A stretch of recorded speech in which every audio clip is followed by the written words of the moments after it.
Ta-da! So now we are live, so now you have to watch what you say. Haha. Got it. And then what we do is there's a broadcast delay. So I say hello, and then I say, can you guys hear us? And then you say, can you guys hear me? And then we wait for them to confirm both. Hey, can you guys hear me? Oh, they said already good for both. Loud and clear. Yes, we can hear. Yep. Well, I guess that answers it. All right. So I will do an introduction, and then I'll Sure. let you carry off the rest of what you do there. So, guys, we have Pete from Hughes Performance, and as he explained to me, he is like he does everything no one else does or wants to do. So a lot of it is like you're the internet guy and you're like the tech support guy, and then I think you help people spec stuff every now and then too. Yeah, that's correct. And then if you want to go into more on that, or if that's good enough Yeah, for you. so I mean, I've been with the company 12 years. I was the sales manager for a long time, and then I had a brief absence. And when I came back, I transitioned into the purchasing manager role. And then I noticed the social media was getting neglected. So I took that over, and taking that over kind of naturally evolved into a online technical support and sales position. And so then I capitalized on that and then started doing YouTube videos. And yeah, it just kind of took on a life of its own, and was able to capture some new markets and demographics doing that. And yeah, I do like six other things there. I work with R&D, new product development, technical writing, just kind of wherever there's a gap, I try to fill it.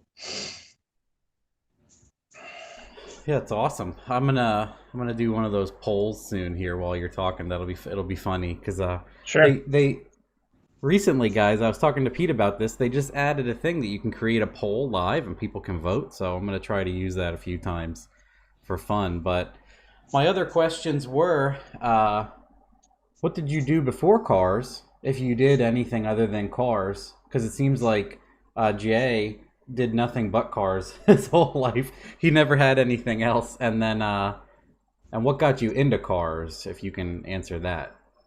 Sure. So I kind of grew up around it. My dad had Chevelles that he always tinkered with. My stepdad actually owned his own chassis shop, so he literally built race cars for a living, and he'd do like back halves. He built some dragsters for like the local bracket racing scene and stuff like that. So I just grew up in a sort of a mechanically inclined family, and just had an attraction to cars from a young age, and it's always been cars. Like I went to technical school for it. I worked for a local speed shop here in Phoenix for like a decade. That's kind of how I got my foot into the high performance stuff. And then when that fizzled out, Hughes had an opening, and so I transferred over there. And I had a brief stint with Detroit Diesel here in Phoenix for a little while, and did that for a couple of years. Um, yeah, and then it's been Hughes pretty much since. That's awesome. So yours is similar, like car stuff for most of it. Nothing drastically different either way. Uh, Basically. and then I usually like to ask in the beginning, uh, how did you hear about sloppy mechanics, or what was like your first introduction to it? I've been a fanboy since day one from the first Fairmont on the Turbo forums. Um, it was like right up my alley as far as the build and like budget and going fast for cheap and turbos and all that stuff. Like I was on the Turbo forums all the time, so I followed that build really close, and then all the subsequent Fairmont builds after that. I loved it so much. I even like bought my own four-door Fairmont to like build a sloppy Fairmont and a 4.8 and 480 and turbo and all that stuff. And it's funny, in infancy of your Facebook page, you actually helped me with a bunch of technical questions I had years and years ago, which was pretty cool Oh, no when I way. was, when I was putting that car together. So I was being helpful that day. That's nice to you know. were, yeah, you didn't tell me to pack sand. And then the other one is, do you think it's good for like the car community and racing in general, good or bad, and why? What was that? I'm sorry. Oh, I said, do you think sloppy mechanics is good or bad for the car community and racing, or why? Oh, I think it's great. I feel like sloppy mechanics has kind of opened the door for people to get into cars and modifying cars. To quite a few people who may not have necessarily had a super big interest or didn't even know how to get into it or how to approach it or were overwhelmed or intimidated by the volume of money that it seems to take to put a car together and the expensive aftermarket products. And as we all know, it's a super expensive hobby. There's a lot of elitist attitudes and cliques in the hobby that can make certain things inaccessible or unattractive to a potential new enthusiast.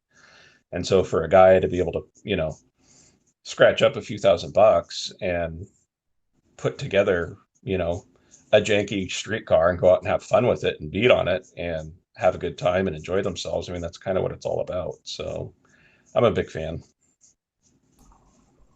Yeah, I mean, I could soapbox for an hour about that. Everybody knows how I feel about that. Having a Right. trashy fast car. It's like driving a slow car fast and a fast car slow. Right. Having like an $800 car that, that makes 800 horsepower and you don't expect anything out of is way more fun, obviously. Yeah. I mean, if you break something, you're not heartbroken over it. You just kind of move on.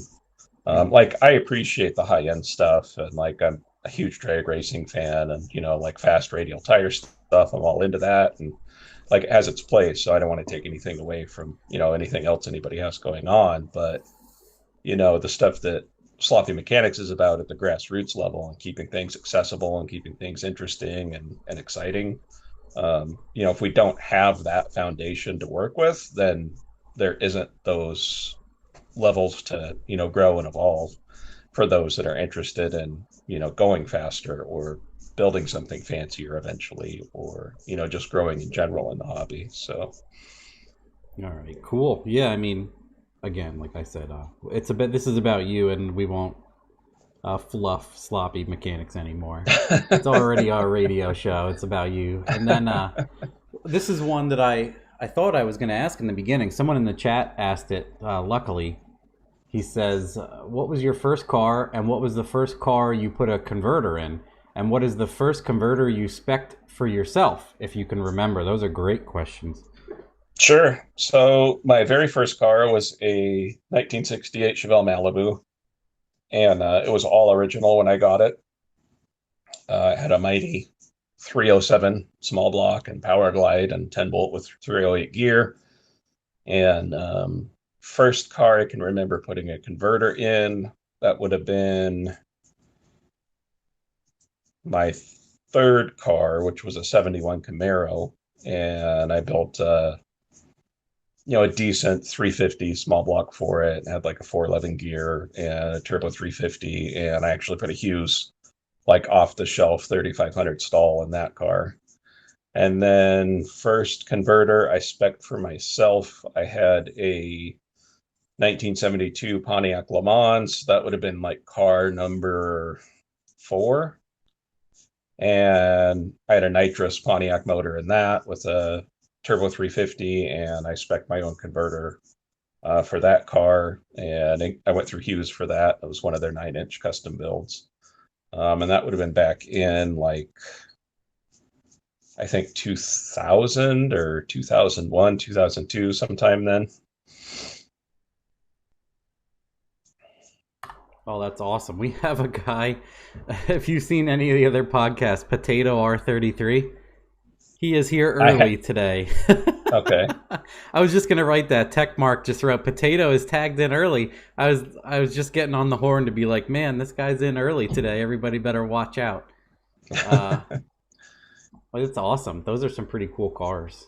It's cool to have older stuff like that. I think is way too expensive now. Yeah, for sure. Definitely the It's ruined and Fox body overpriced. platform. Yeah, Fox Right. bodies too. Right. And then some jerk ruined the pricing on Fairmonts too.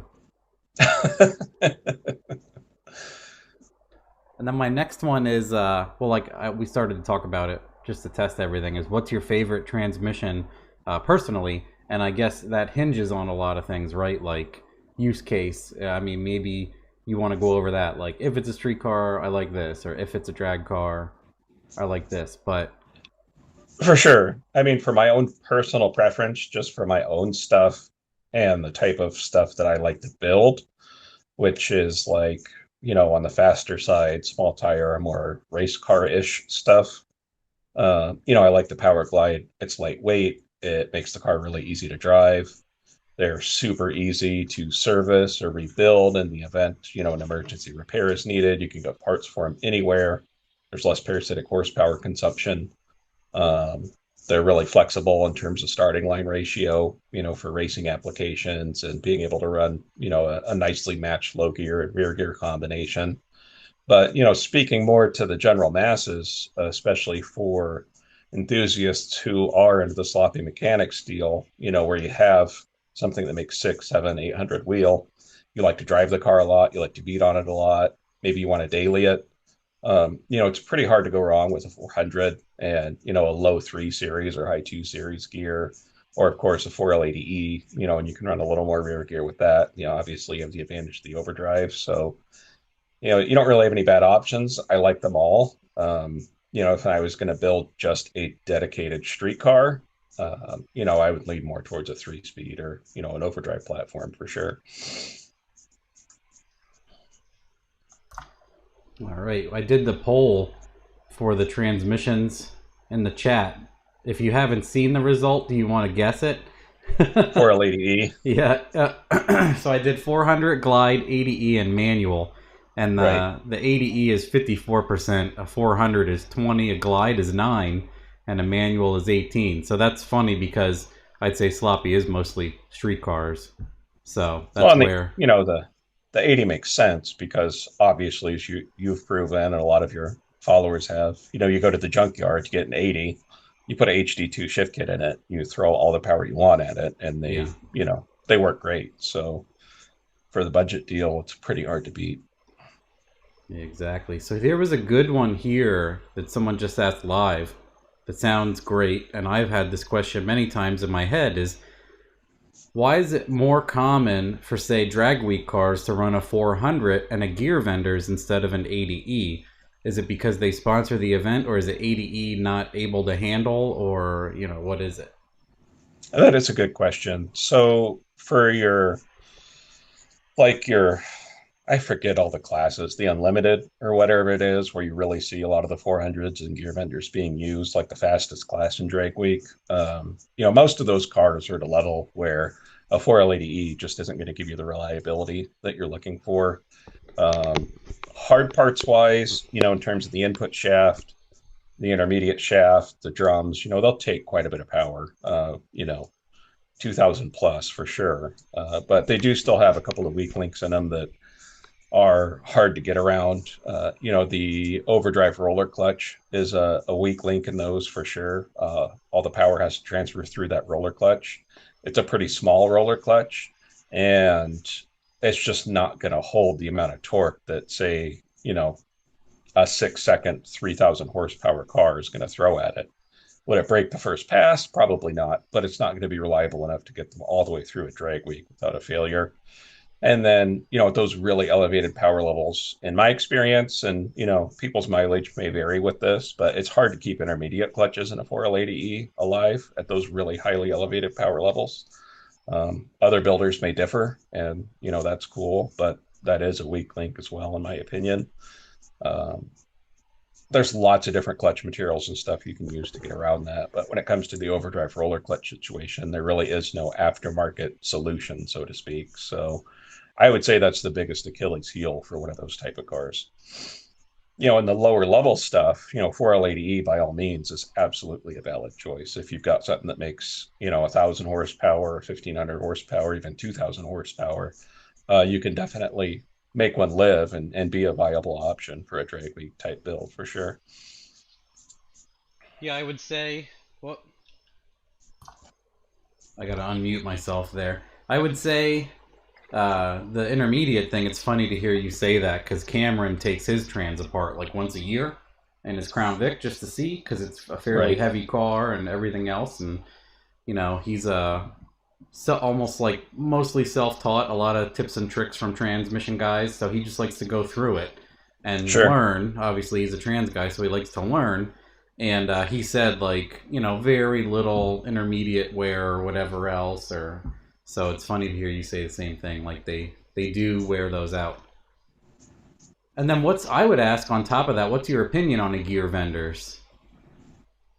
Personally, I think they're great. We've actually, at Hughes, we've had a relationship with gear vendors for, I don't even know how many years. It's been 20 plus. Like, we actually did the first Power Glide gear vendors in conjunction with gear vendors and tested it in a dragster locally in Arizona. They make a gear vendor unit, for a shorty dragster style Power Glide, and it works really well in door cars too because it ends up not being much longer than a regular Power Glide. And we've always had really, really good results with them. Like, I can't recall a single gear vendor ever failing or having an issue in our own experience. So yeah, I'm a big fan of their product. It's expensive, but for the upper echelon, it's kind of one of those you get what you pay for deals. Or if you're a purist and you have, a car with a C6 or a 727 torque flight in it, and you want an overdrive, a lot of the I'm muted. non-GM overdrive transmission platforms out there don't necessarily fit all those early Ford and Chrysler chassis really easily. So the gear vendor makes for a really good solution for those type of situations as well. Let me ask you another quick question. I'm answering something for my kid. Yeah. What's your preferred pizza and ice cream flavors? Pizza, definitely pepperoni. Ice cream, mint chocolate chip. It's like a drove? Rove beetle. No, they're not going to. The lights aren't on. Because your car is cooking the garage, so I have the fan and the garage door open. The comments are saying you're not muted, Matt. Oh, they can still hear me? Oh, okay. Yeah. I wonder if it's through the desktop audio. That's interesting. Oh no, I have this one muted.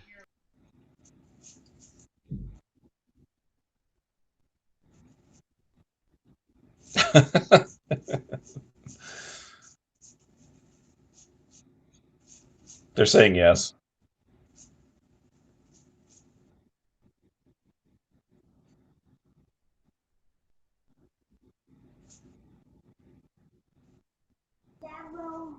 They had a rove beetle. I'm sorry, everybody.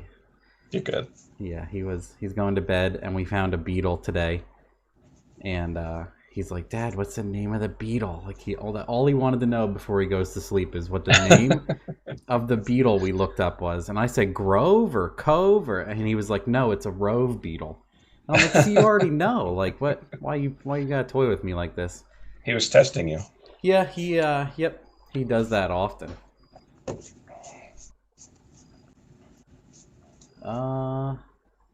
Yeah, I have my garages and everything open, and that's why I have my lights off because we live in Bug City, but we're gonna check out something on her car, and she just finished driving it, and it's gonna torch I have an insulated garage, so it's already hot and miserable. So then the garage is gonna be like an oven if I just let the hot car sit in there. Anyway, now you know.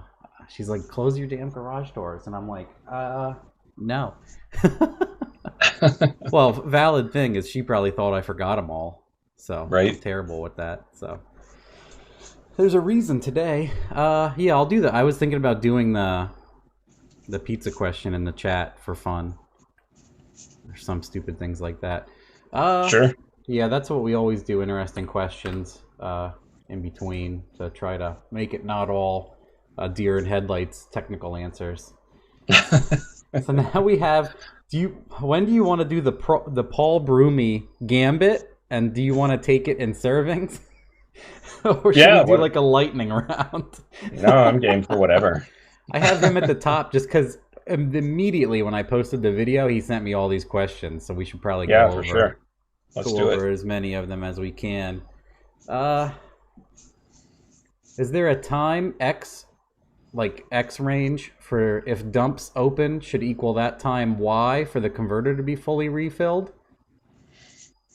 Um, if there is, we haven't figured the equation out for that yet. And the reason for that is the converter fill rate is going to vary, not only based on the type of transmission that's being used, but everything affects converter fill rate when you're using dump valves. So vehicle weight, rear gear, rear tire, engine RPM, torque output, the type of stator design that's in the converter, the core that's being used in the converter, the channels in the stator caps that allow fluid to flow in and out of the converter. I mean, all those things affect fill rate.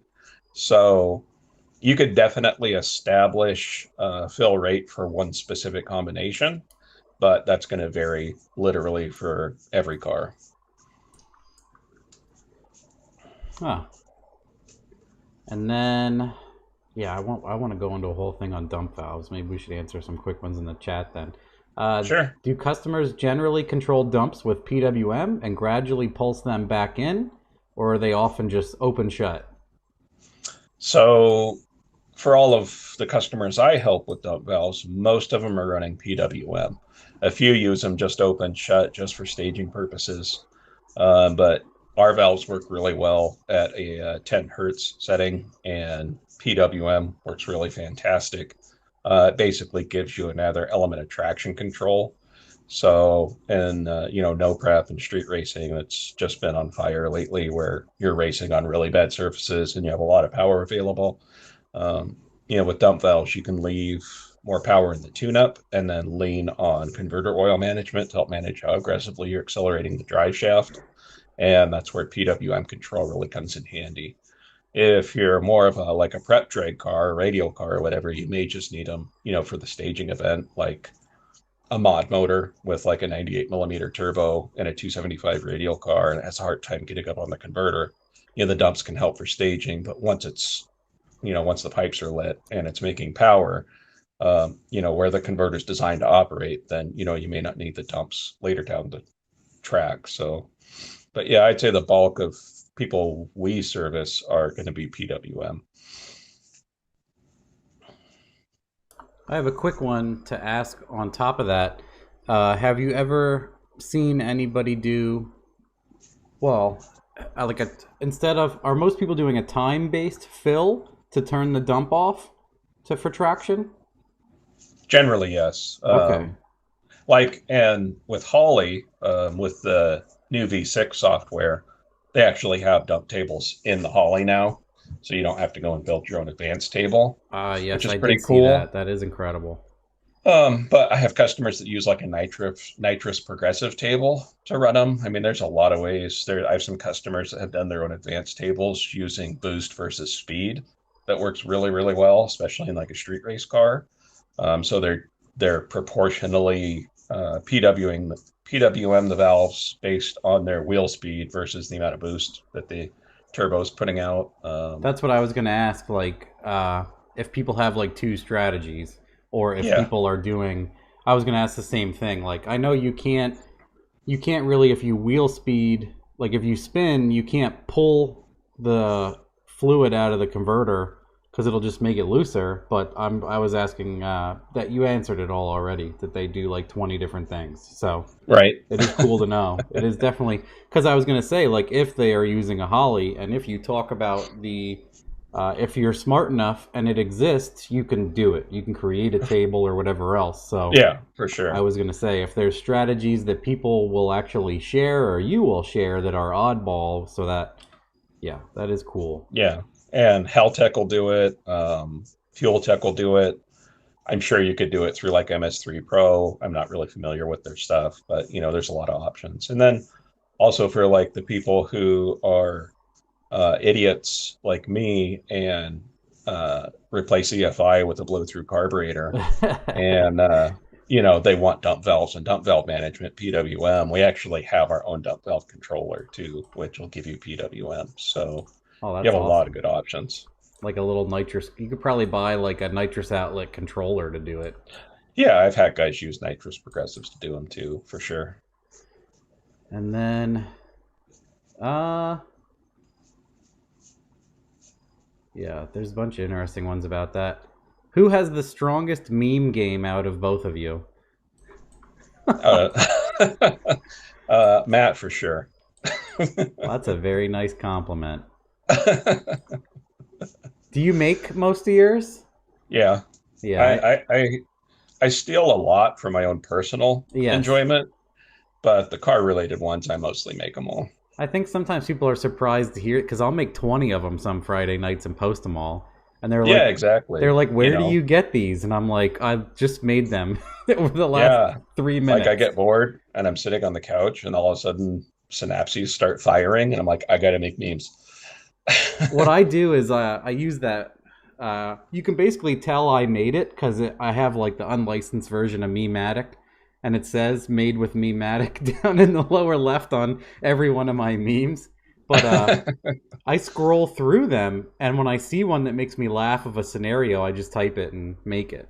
Funny enough, but Real quick, there's a guy in the chat, Johnny M, who asked how to get a hold of me because he's called several times and left some voice messages and hasn't heard back. One, I apologize for that.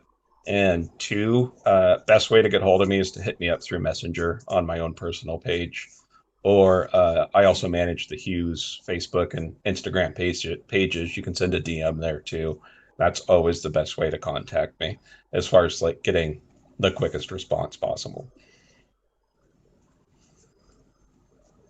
and then I'll go back to a technical question.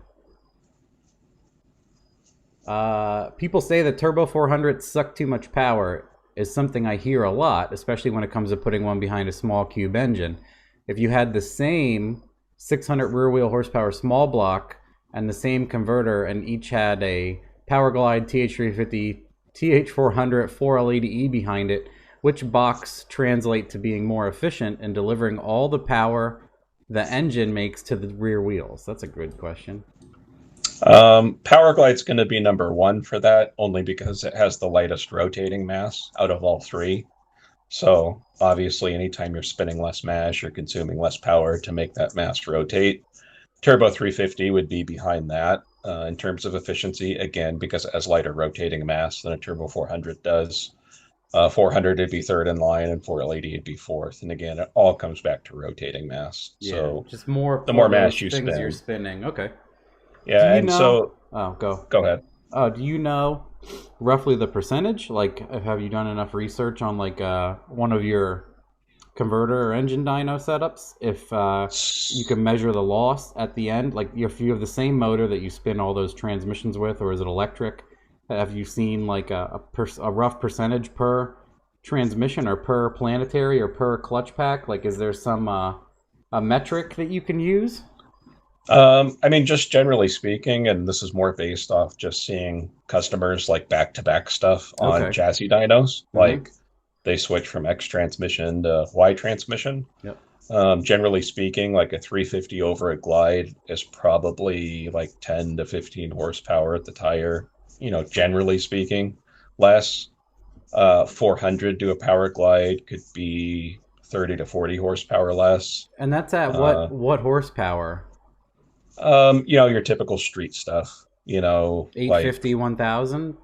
anywhere from like 650 to 1,000-ish Okay, so stuff that, that's really not a like what he's bringing up is something I always bring up. It's a small like if you're competitive, that's big.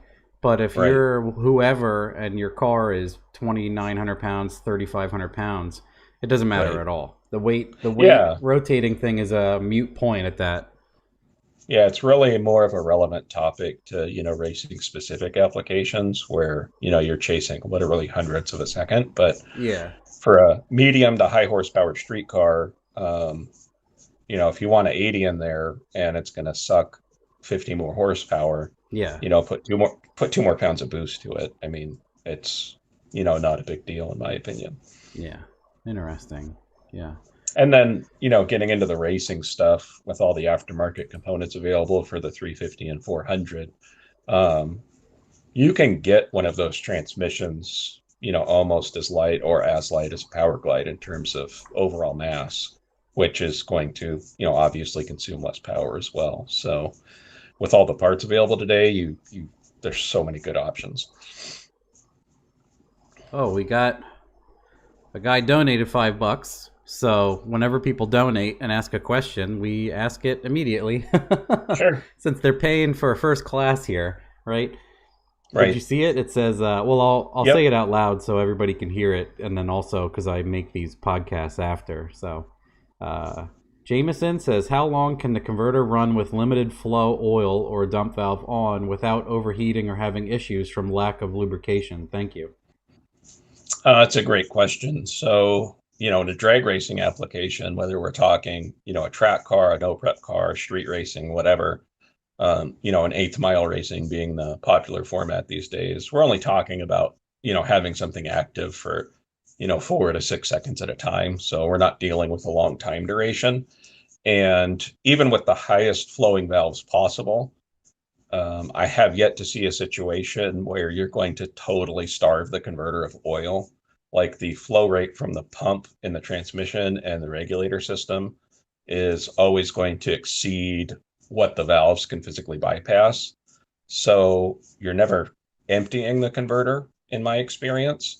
That being said, I have customers like street race customers that they get on a really bad surface and they'll run the valves the entire pass.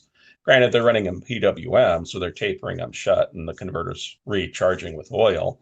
But yeah, even running them an entire pass PWM, looking at the data, transmission fluid temperature will be 150, 160 degrees. So if the combination is set up right, there's really not a lot of detriment as far as any rapid converter wear or component failure rates. The one thing I would add to that is I generally only recommend dump valves with converters that have steel stators in them or a really, really high quality billet aluminum stator. If you have a converter with a OEM style cast aluminum stator, which is pretty much all you're going to have in the more entry level type stuff, starving the converter of oil, even though you're never emptying it, can definitely be really hard on a cast aluminum stator, and the potential for a stator failure is much higher. There are people that do it and get away with it, but generally speaking, if you want to use one and you want to be able to PWM it down the length of a pass, you definitely want to make sure that you have a little bit more higher end purpose built converter to go with that to help prevent those type of failures. Yeah, that's so. I mean, it's interesting to hear all that because I don't know a whole ton about dumps, so it's good that people ask a lot about them because it's kind of like I understand how they work and I see how people use them. And my buddy Frank has a door slammer and he does that PWM in kind of stuff also. So Right. it's crazy to think like for people that don't do drag racing to sit back and understand like the timing retard on launch and the dump and feeding the dump back in and the boost controller and CO2 and all of that stuff is going on. I would say those guys are almost in full power with like to 1.1 seconds on a good day. Oh, easily. So it's crazy to, because that's like he told me the way he explained it is like an A to B pass. All of his power's in 1.1 to 1.5 seconds in. Yep. That's like an Absolutely. A to B. So it's funny to explain to people. There's like 16 strategies immediately working Right. for 1 second to get a car to run a 3-second eighth. So, Right. And if it's not done in that 300 feet, it ain't happening. Exactly. No one's back halfing you in a city block length. Yeah, the days of nitrous cars being able to front half a turbo car are long gone. Well, I have. Is there one of Paul's questions, which I think is good too, because this one's something I laugh about every now and then. It's transmission temperature. Is there a magic number, or you just keep it not burnt and change it as soon as it all goes to shit? Generally, I recommend that it needs to mirror engine temperature based on a properly functioning engine cooling system. Okay. So, that temp or less. And in a racing application or a really high horsepower street car, it's really difficult to overcool a transmission. So, I mean, if you can get it to run at 140 or 150 degrees, that is not to the detriment of the transmission or converter at all. Oh, Cooler's cool. definitely happier. Generally speaking, most fluids are going to start breaking down and, additive packages in the fluids losing effectiveness probably around 210, 220. That's where you can start to see some glazing and friction materials inside the transmission, hardening of seals, that kind of thing. So, you know, keep it under 200 Fahrenheit is a good rule of thumb, just for like a general figure that works with everything.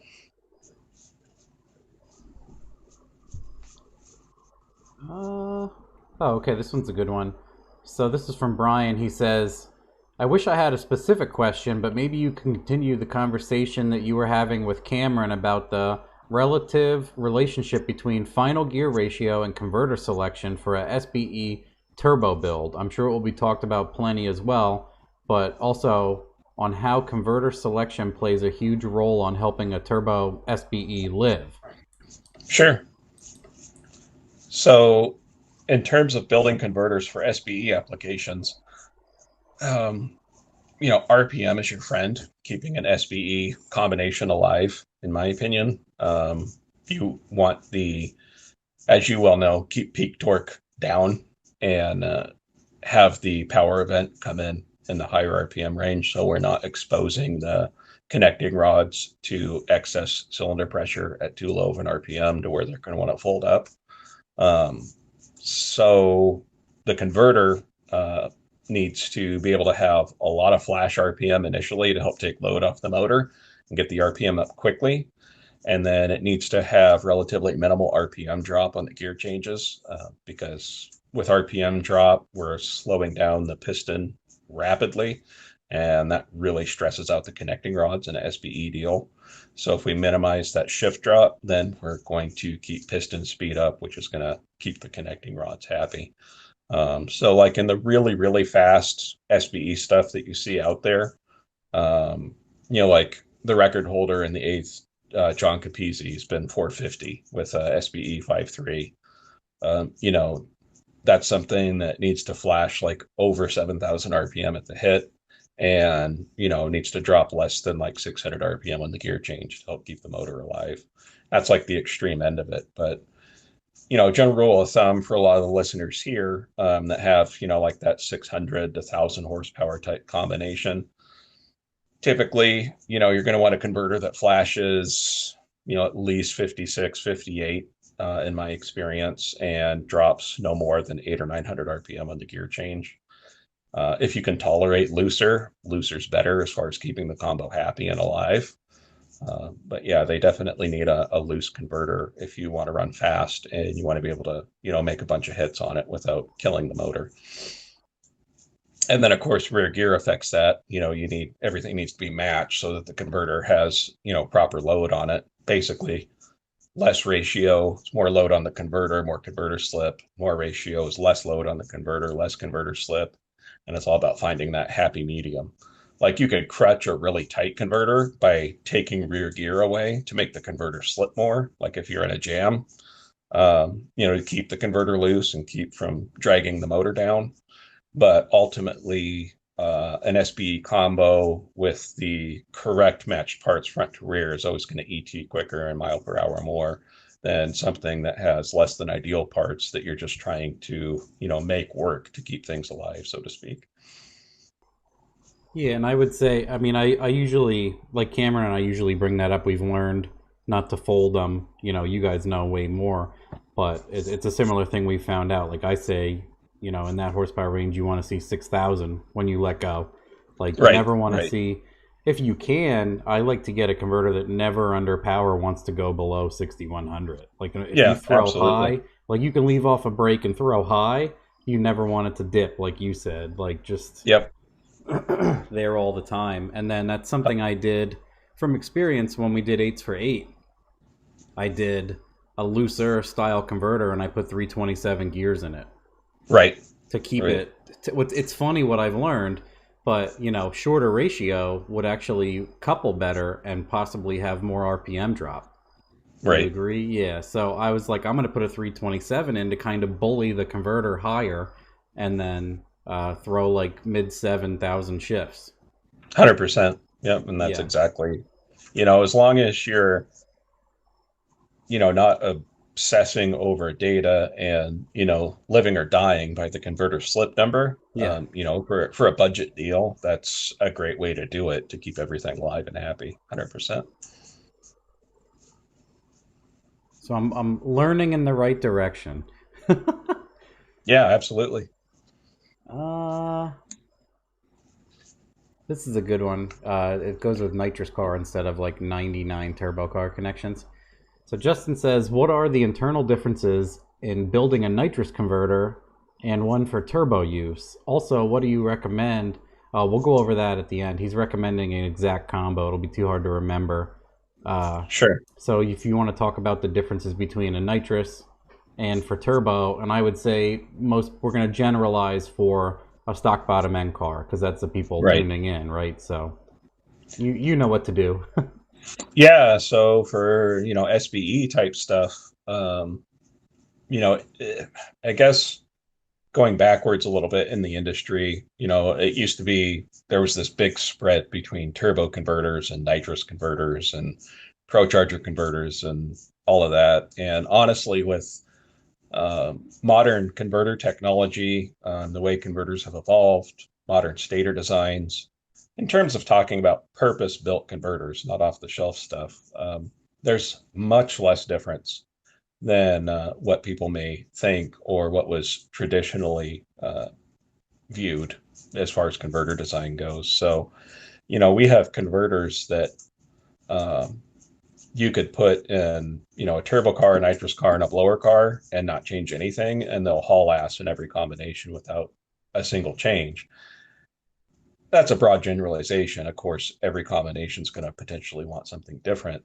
Um, but like in our Pro SSX stuff with the steel stators, that's really, really popular and that we've gotten, well known for recently. Um, there's just not a ton of difference in converter design between those power applications. We do take that into account when we're specing a converter. Um, but yeah, there's actually a lot of crossover and a lot of blending of design, so to speak, between those type of power applications. Now, when you get into the more budget-oriented converters, where you're dealing with like a 245 millimeter core or a Toyota 9.5-inch core, and you're still dealing with older design stators where they're cast aluminum or cast steel and they have fully shaped vanes. A lot of the older thinking where there's bigger differences in converter component selection and design is still at play. Um, nitrous cars with the cheaper converters can definitely get away with something that would probably be quite a bit tighter than what would be ideal in a turbo car. Um, but yeah, it really depends on the type of converter we're talking about, I guess, to really be able to differentiate. And then the next part of his question is also, what would be your recommendation for a 5.3 with a S480, 355 gear, TH400, and 3,500 pounds? It would need to leave around 4,200 on the brake. I mean, for something like that, that's a great candidate for a Nissan 9.5-inch core with a steel stator. For a combo like that, I'd normally spec the Gen 1 style core. That's the core that PTC is famous for using. We use it. Circle D uses it. There's quite a few builders who use it. That would have our steel stator in it. I'd probably start you off with like a 18 vane stator and like a 35-degree vane angle. We'd set the pump fin angle up at like 2 or 300 thousandths positive from neutral. Ideally, I'd run the converter spragless unless you're going to log like a ton of freeway miles and you have marginal cooling. Then we might need to go to a diode to keep the stator active. But yeah, that's kind of a bread and butter combination that's really easy to spec a converter for, and just have you hauling ass right out of the box. So And then also, what I say to people is they should be calling if they're going to buy one. Well, they're probably going to. You probably don't have off shelves they can buy anymore. I don't know. Do people sell like? Do you um, guys have off shelves on your website? we do have shelf converters. So like the JAGS XHG converter that you've used in the past with good success, and a lot of your followers have used. We have similar converters to that. It's a Oh, it's good to know 245 that. core. Yeah, it's a common deal. It's a common build. TSI actually private labels those for JAGS. It's a GM 245 millimeter core, and they'll use an 086 or 082 stator. I mean, it's really common stuff. Everybody, like in the industry, offers that style of converter. Yeah, Um, I you know, figured the, for the it to be as cheap as it is, it has to yeah, be something fairly common and yeah, exactly. So we do have shelf stuff that can work, for the budget-minded guy that just wants something quick and easy.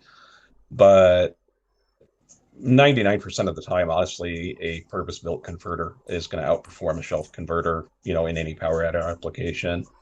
And we do have, budget-oriented options, as do a lot of builders, in a custom build. So you're not spending, $2,000 or $3,000 on a converter when you have, $5,000 into the whole car. So, yeah. you know, we can definitely help. And even our shelf stuff, if we need to tweak something in how we normally build a shelf converter, we can even do that. So it's always best when you're selecting a converter to definitely, call us, shoot us an email, message us through social media, and definitely have a conversation rather than just point and click, unless you're buying something that's already a known proven product like the XHD, or something along those lines. And that's true of any manufacturer. That's not just exclusive to Hughes. So, whatever converter guy you prefer and you like to use, it's definitely worth your time and their time, to have that conversation to make sure you're as successful as possible with your combination. Yeah, as you know, I almost always recommend to people you're gonna get the best. Uh, Obviously, talk to someone, and you need to be realistic about your goals. You need to say the truth when they talk to people. Like Right. you, because I feel like a lot of people are just unrealistic, and then you guys build something for that, and then they're unhappy because they Right. weren't realistic. Right. Yeah. Converters are a lot like computers, garbage in, garbage out. Yeah. So if we don't get honest information or we just get inaccurate information because somebody just doesn't know, the converter is going to function accordingly. So, And then Cameron asked, can you make a tight 245 millimeter stall the same as a schmedium loose 258, do the exact same thing in a setup, and what would be the determining factor, be it core choice or heavier car to get the larger core? um, I mean, general answer, yes, we can do that. But you're going to have different rates of torque multiplication in the converter regardless as you increase diameter of the core and you increase diameter of the stator, you increase torque multiplication generated by the converter, which is also referred to as K factor. So even though we could, on paper, build those two cores to provide the same stall speed characteristics, the larger diameter core is going to physically deliver more foot-pounds of torque to the transmission input shaft as it's coming up to stall compared to the smaller diameter core. So there's potential theoretically for the larger diameter core to offer better initial acceleration and G meter, so to speak. Um, the advantage of the smaller diameter core in that scenario would be, if we reduce diameter, we reduce weight. So we're reducing parasitic horsepower consumption. We're generally improving engine throttle response. And then by going with a smaller diameter converter that provides the same overall stall characteristics, we're going to be using an impeller that has a more aggressive fin angle in it. So it's going to be capable of coupling more efficiently than the larger diameter medium stall converter is. So, in a racing environment, that means more mile per hour out the back, less converter slip, less temp. So it's really all a balancing act and what's right for the combo. Oh, I have a lot to take in over all this. I'm learning a lot, but man, yeah, it's obvious you have done a lot and have extensive knowledge. Uh, there's parts I mean, I obviously don't know much about. There's a lot of stuff I do myself in transmissions and converters. I'm like, nah, other people are way better at it. I don't care to learn. I don't need to do everything, right? Right? Because I know people that like build their own trans, but then they won't touch tuning. And then I know, everybody has something they're just like, people do better than me, and I don't worry about it, and I'm okay with it. Yeah, for sure. And then Squirrel Tuned, he wrote, Pete is my hero, and I have yet to find a question for him that he couldn't answer. If he can, have him talk about the new Npx Converter sum and how it works. It's super cool stuff. Sure. So the NPX converter is something that we developed kind of by happenstance, and that happens a lot in the converter world as far as new developments go. Um, when it comes to coming up with new designs, there's a lot more of let's throw some crap at the wall and see what sticks than there is like really intelligent, physics equations and science at work. And a lot of that just comes from tribal knowledge in the converter industry and, what to expect out of a certain combination of parts. And, that's kind of how the NPX came to be. And we developed it, with the no prep racing scene just on fire. And, whether you're into the TV show drama and all that type of stuff, or the actual, guys out in the grassroots movement who are doing it, every weekend, sometimes in multiple locations in a week. The no prep racing scene is massive. And so we developed this converter specifically for that scene to try and help give them an additional means of managing the drive shaft and managing the tire on really challenging racing surfaces. And we've been fortunate so far that converter design has proven very effective to do exactly that. So what we're finding so far, and this thing's still in its infancy, so we're learning with every application that we put one in. So we're by no means, experts even on our own product yet. We're learning as we go. So we're kind of writing the book as we go. But basically the NPX converter design, from what we've seen, it allows you to roll a lot of power in really quickly on a really bad surface without over accelerating the drive shaft and knocking the tire off. It doesn't typically pull as much peak G meter as other converter designs out there, but it pulls more G meter longer than other converter designs out there. And longest average G meter is what wins races, not peak G meter. So if we can accelerate the mass of the vehicle at a higher rate for a longer period of time early in the run, you're going to pick up ET. It's just basic, math, physics, whatever. I'm not that smart, but yeah, so that's what it's done for us. And then it also couples really, really efficiently. So it does a really good job of just kind of holding the engine at a really high RPM range and then bringing the drive shaft up to the engine really quickly. So it doesn't have a ton of gear drop on each gear change. So it's not prone to upsetting the chassis or the tire on a traction limited surface.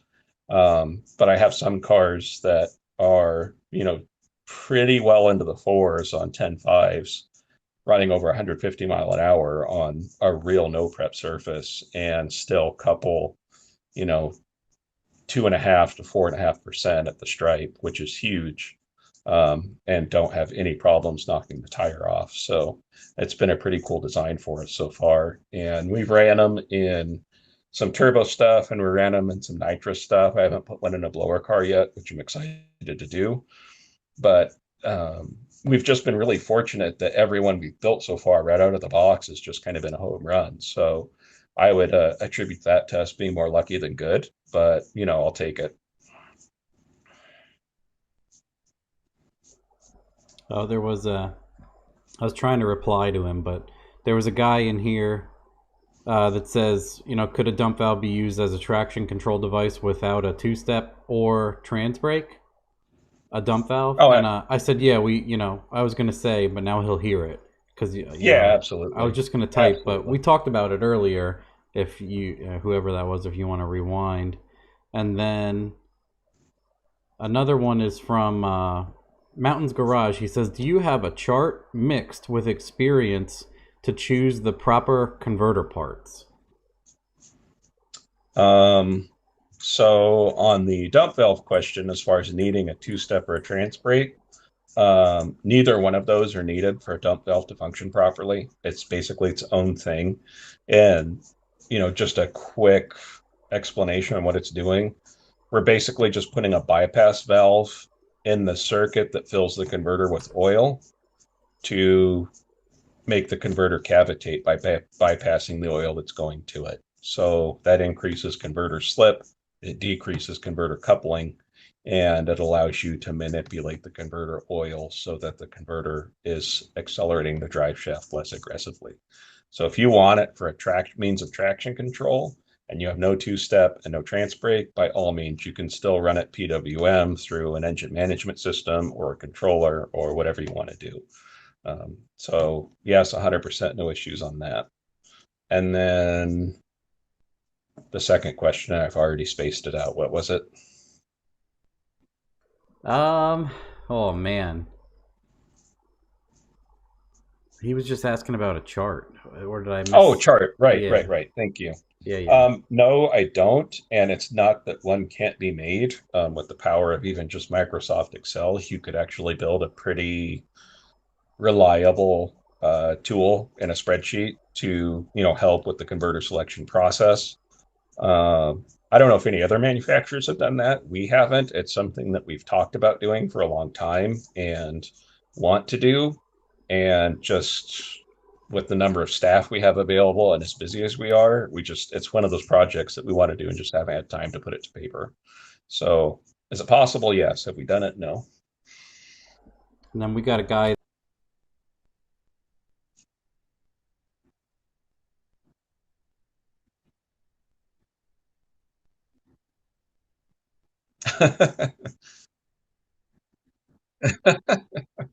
Right.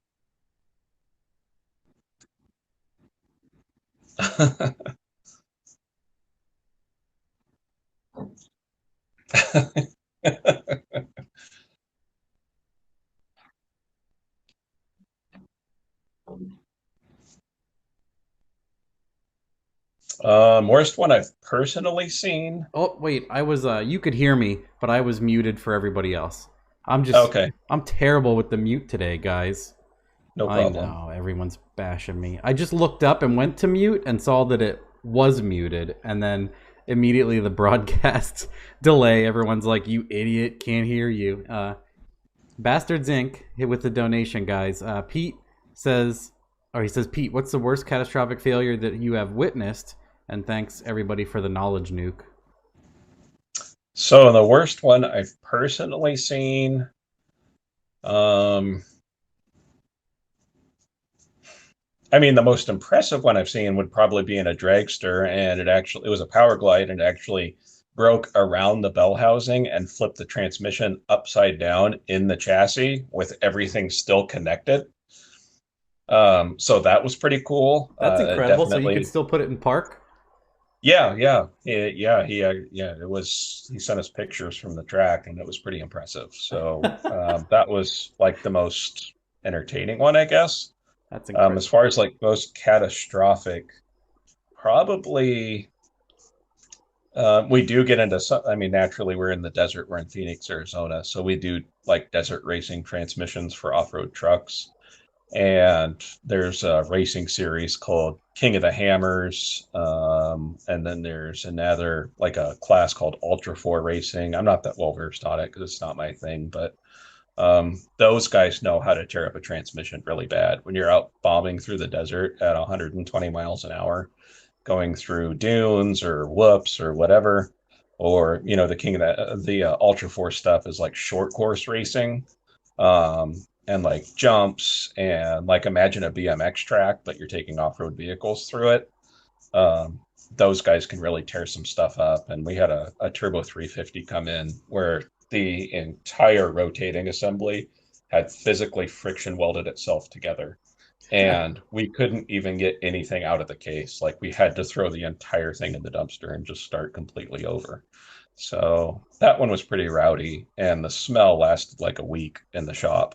It Yuck. was so burned and so bad. So yeah, that one sticks out in my memory. Yeah, I was just gonna say, Techmark just said it, but I'm trying my best to not interrupt people. I'm learning to grow as a human being. I was gonna say the same thing. The loading and unloading just tears a lot of stuff up, and he said the Oh same yeah, thing. Just it's the like brutal. rev limiter smash.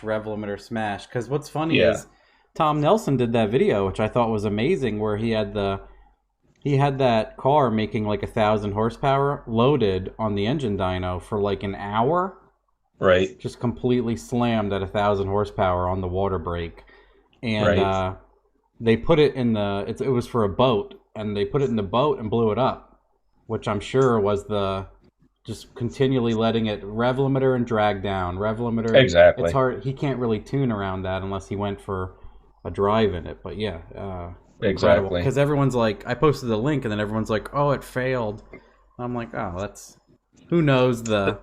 I'm like, I can't believe it didn't in a 1 hour thing because he did an uncut video of it.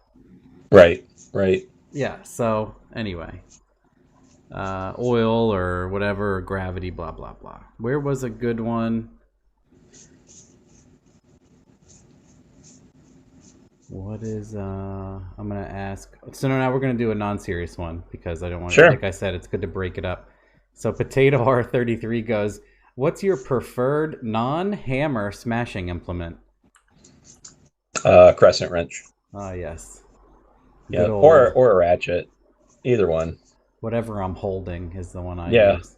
basically. Before you have to go get something, you just swing whatever you have. Right. Sometimes your hand. That's a Yeah, classic. yep. Oh, yeah, and you're like, ouch, my hand. This is harder than my Right. hand. So, why does my hand feel warm? Oh, it's blood. Right. If customers currently use nitrous to help with tightish converters on trans brake after fitment of a dump valve, do they normally no longer need the nitrous? Um, yes and no. It really depends on just how tight the converter is or how mismatched the combo is. I do have customers that would spray on the brake to get it up on the converter and have gone to dump valves and have been able to take the nitrous completely off the car. So yes, that is possible. But that's always going to be like super application specific. Like if you're dealing with like a 2JZ with really rowdy cams and like a 98 millimeter turbo, there's a possibility you're going to have dumps and nitrous and, black magic in the tune up to get the thing to stage. So it's really just really combo specific. Yeah, I would say a lot of those things just don't have the bottom end when they have all top end. And it's Yeah. not that they can't do it, it's that 9 seconds on the brake dumped is not ideal before you make a pass. Yeah, so an interesting aside to that, and you'll hear varying figures, but generally what we see is that when you're staged on the trans brake with the engine against the limiter or trying to get up to the limiter, you'll pick up anywhere from 50 to 100 degrees Fahrenheit for every second you're on the brake as Wow. far as converter fluid temperature goes. So yeah, if you're in that 9-10 second staging range, you are just absolutely murdering the fluid and the converter. And if it's a purpose-built converter, chances are you're not going to hurt it, but you're definitely changing fluid every 3 or 4 hits in that type of situation, which gets expensive. And it's just heats hard on stuff. It just tears stuff up. So Yeah, when you already have, like, Techmark just said lava, because I say that all the time. right, Uh, and if you have a hot turbo car and it's hot out and the motor's hot and the engine bay's hot and the turbo's hot, and then you're just sharing it with a connected 250 degree transmission and everything right. else. Uh, we'll go over that. Paul says who removes a working EFI system from a car and fits a carby, and how do you deal with sweaty balls working in Arizona?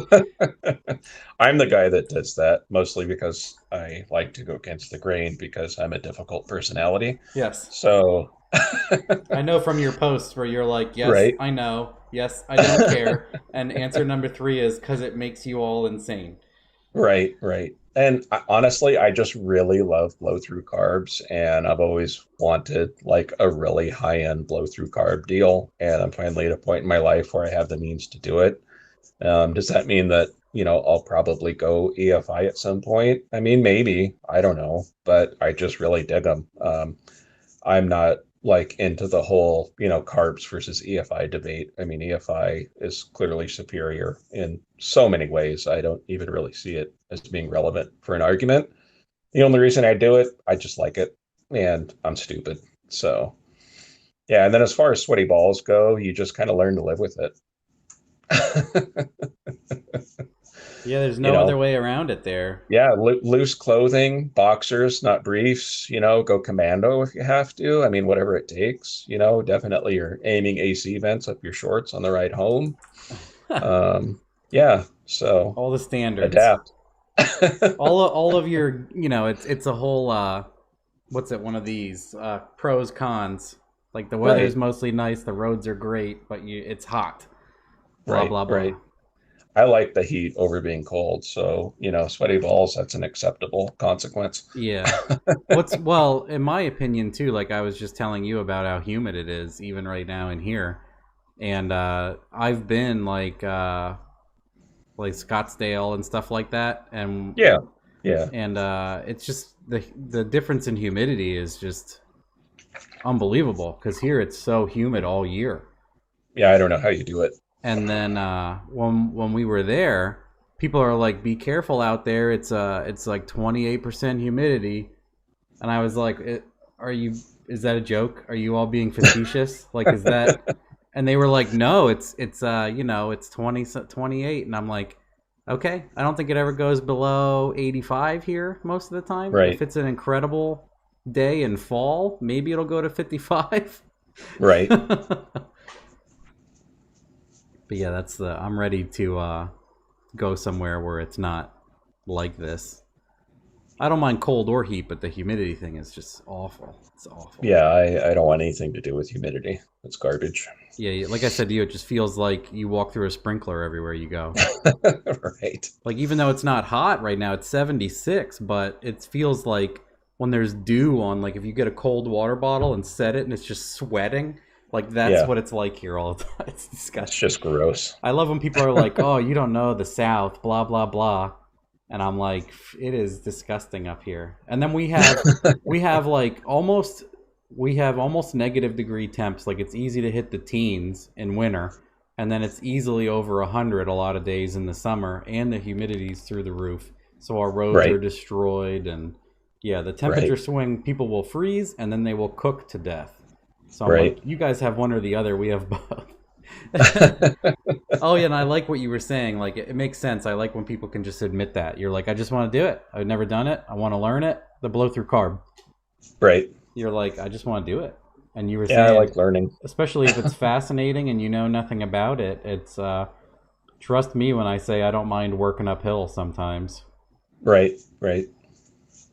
I kind of like when people are like, you can't do it. And then I'm like, I did it. Here's how I did it. And I gave people a way to do it, and they replicated it too. That's the best. Absolutely. That's when you know you've got it, in my opinion, is when you can teach like a bunch of this stuff that I've learned. I'm like, I'm Right. not a pro and I don't know if it's good or not for you guys. Then they do it and they're like, I had great results. And then 50 people are like, I had great results. And I'm like, well, I guess first I didn't make it up, and second I'm not the dumbest person, I guess. Yeah, looks like the internet was wrong. Weird. Or at least I said to many people, they're like, you're so smart, and I hate compliments. I say, I'm not intelligent, I'm just tenacious. So it's not that I am smart enough to figure it out the first time. I will just hit it with a hammer until it fits. Right, And right. then it might make me look good, but sometimes my brain is off and I'm swinging a hammer. Yeah. Because I know I'll eventually get a result or get so annoyed I skip it. I mean, and that's so common in this industry too. Like that's yeah, I mean, even of manufacturers, that's true. Everybody likes to market and advertise based on their success because that's what sells product. But, for all of those success stories that you have and all those proven products that you have, most people have a pile of broken shit in the Yeah, shop of course. that it took them, that learning curve to get there. So, tenacity is definitely, what fuels the fire of our industry for sure. That's where I learned most of my important things is just Right. doing it and doing it, and then I think that's one thing people like most about what I do is I'll show them that I broke it, and then I'll go backwards sometimes. Yeah, exactly. I'll just go backwards. Like I'll start trying too hard and doing it wrong, and then I'm like, okay, I'm doing it worse. This is the same, and this is worse. So change it again. East Coast humidity is liquid air. That's what. Yeah, someone else is chiming in. You can swim through the air. Hard pass. And then, well, that's what people say, like, laughs in Floridian. I would rather be in Florida. It's nicer there. Like, you guys don't get covered in, I think last winter it snowed a couple feet every other week. Yeah, that's garbage. And I have, like, a Kmart parking lot. I have to dig out 11 vehicles and move that much snow. And then you're like, man, I can see my blacktop. And then, boom, 2 feet overnight. And then you're like, it started. At least that doesn't happen. If it's hot there, it's just hot. Right. You guys, right. You don't have to have a wardrobe for like some weird planet where it swings. Oh, this is a good one. I'll skip my other ones, and this is one that I always like to ask, and I forget. Is Pete, what is your daily driver? That's a good one people ask. My daily driver is a 1992 Toyota pickup with a 22 RE and a 5-speed. Oh, man. That is a unit. I love it. That's one of those, it reminds me of that. You ever see the Top Gear where they do the Toyota Hilux reliability test? Right. They blow up a building. This is for people that haven't seen it. They blow up a building and basically smash the truck. Well, they try like the whole episode to wreck it, and it's like bent. The frame is bent. It still drives. Like it's unbelievable. And they like filled the engine with stones, and it still drives. And then they ended up blowing up a building and landing it on this thing. And then they excavated enough to find it, like almost completely flattened, like a board. And then they ripped the roof away to get to the ignition, and it started. That's awesome. It couldn't drive. Like I think it broke the diff in half and like everything else, but it still ran. Right. And they're like, well, that proves it. You cannot break a Toyota Hilux.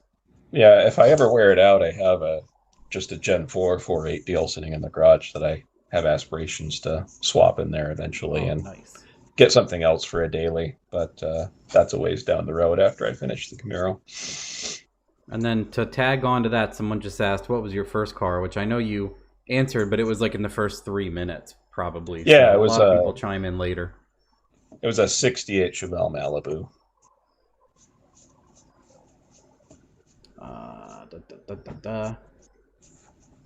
This is kind of for me and you, so this will be a good one. It says, when will we get an update on the G48 and how that intake performed versus stock? So I just finished a bunch of the stuff on the G because I'm trying to prep it for sale because I had it like overbuilt for what I could sell it for, in my opinion. And I know it, and a bunch of other Nissan guys know it, and even the LOJ guy, the guy I bought the kit from, was like, just pull everything out of it and sell it for, he's like, you can have a $20,000 build, and you can have a $10,000 build, and they'll both sell for $14,000. So you might as well yank every high dollar item out of it. So that's what I did, and just recently I pulled the brushless fuel pump out and just put a regular AEM 340 I had laying around. And then I've been cleaning everything up, and then we're going to list it for sale. I think she's going to do it tonight or tomorrow. But it does have the new intake, and I do have to put it on the dyno. I do want to know that result. But just been working on a ton of other things. So that's my story. I definitely have to put it on there and rip it before it sells. So your end of the question is, what's the best bang for the buck transmission in your opinion? I would say horsepower level aside, because it's funny with car stuff, or I think with any subject, it's a can of worms a lot of times, because people aren't... For sure. They don't know, so they're asking, but they don't know that there's a spectrum, and then, right. As we always say, there's a giant use case scenario a lot of times. So I would say, since this is the people we talk about and everything, it's going to be like Turbo LS, 800 wheel, average. What's the best bang for buck? I would say economical. I Uh, mean, I'd have to go with the 80 because you can still go to a wrecking yard and get a good low mile takeout for, you know, two, three, $400. You can spend $100 on the Transco kit, and you have basically 1,000 horsepower capable transmission. So your return on investment's extraordinarily high. That being said, just a basic 350 or 400, obviously you're not going to the wrecking yards finding those anymore. But if you're on Craigslist or Facebook Marketplace or whatever, I mean, you see them popped up used for cheap all the time that, have been gone through a rebuilt. If you can pick one up for 4 or 5, $600, I mean, it's even just a turbo 350 with like a shift kit in it. It's amazing how much abuse they'll take if you can find one for cheap that's in good shape. There's been tons of cars that, 10-second, 9-second street cars that have ran, you know, turbo 350s with a B&M shift kit in it. That's like a $40 kit. So yeah, I can totally agree because we've pulled like plow truck transmissions out yeah, and they exactly. were good. And then there's like a recal kit. There's a bunch of stuff you can look up because we like drilled and we put bolts. Like we just, I can't remember all of it. And like I said to you, I'm not good with transmissions and I don't care to be. So I like negate a lot of it.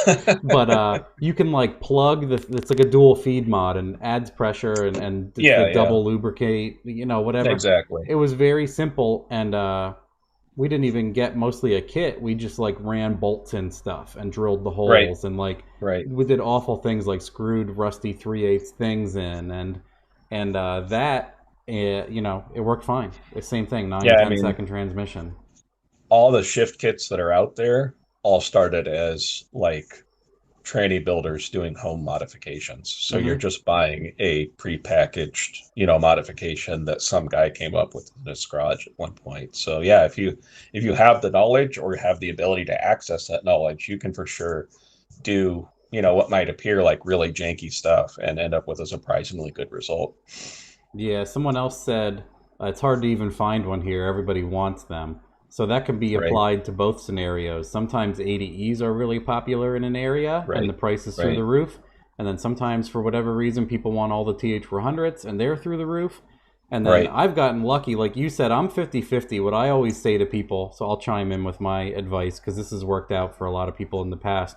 If it's a street car, get the ADE and Right, then do the partial. Jake's I think sells a better kit. Everyone tells me the Jake's is better than the HD2, and there's some right. stuff in the HD2 you shouldn't do, which on the sloppy wiki it says the updated what to do and what not to do still with the same part number HD2 kit. And then Right, the other side of that is when someone's asking me, I'm like, is this a race car that you want to street, or is it a street car that you want to race? right. Because a 4L80E converter is far more expensive, but it's nice to have the lockup and stuff. So I would say, like I did the Don't BS Me build, I did like my own 80E with a partial HD2 kit, and then I bought a used $650 single billet PTC, and it Right, was perfect. So I right. spent like $800. Yeah, So and I mean, that you you can't cannot argue with beat. those And then all results. I did was thrash that thing for 2.5 years between 600 and almost 1100 horsepower. And people are like, oh, well, unloaded dyno hits. There's videos of me just standing on that all day doing burnouts. Basically, what that thing, it's probably worse. You could answer this question quick. So hitting like a 4L80E in drive 3 and letting it do unloaded upshifts and then pedaling out of third, is that more or less strain at times than just making it do loaded pulls? Um, Up and I down, mean, right? yeah, so, it depends what's going to kill, and this is true of an 80 or a 400. What's going to be hard on stuff is like doing big, long rolling burnouts or having a bunch of wheel speed and letting the tires grab in second gear. Oh, Like second, that's yeah. I let everything because go to you're high. I know that too, exactly, yeah. exactly. So if you're letting the stuff grab in second gear, you're putting a tremendous shock load on the intermediate sprag. And so that's what's going to, wear or damage a sprag prematurely. And the same argument can be made in low gear as far as beating up the low roller clutch unnecessarily. Um, but the sprag is probably more of a concern than the low roller clutch is, Yeah. just because of the design of the parts. I do So know enough yeah, what? about that. Like most of the trans Yeah, brake valve bodies, they have that no decel band. So, like as right, Cameron explains it, when you pedal something like that, not in high, it's like a running kick to the nuts every time you pedal it. So exactly, it's gonna just. So that's one of those things like where if it spins, you don't pedal it, you just go to high. You know, you try to pull out a little bit and go right to high, and if it doesn't hook, you're done because you're gonna shatter exactly, your tranny. exactly. And then my other thing to that is you cannot beat the ADE if you're going to drive it a lot.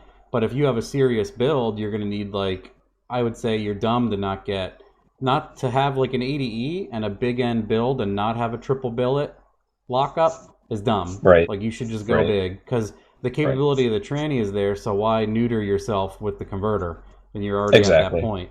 And then what I say to other people is because my buddy Mitch had a turbo truck that we built and that's all part of the thing. Like you buy the 2500, you hang the turbo because it has ADE, everything else. So we did like a cam, hung a turbo, and did nothing to the trans at Right, all. And I've right, done a lot of builds where people do nothing to a 4L ADE, and they're fine.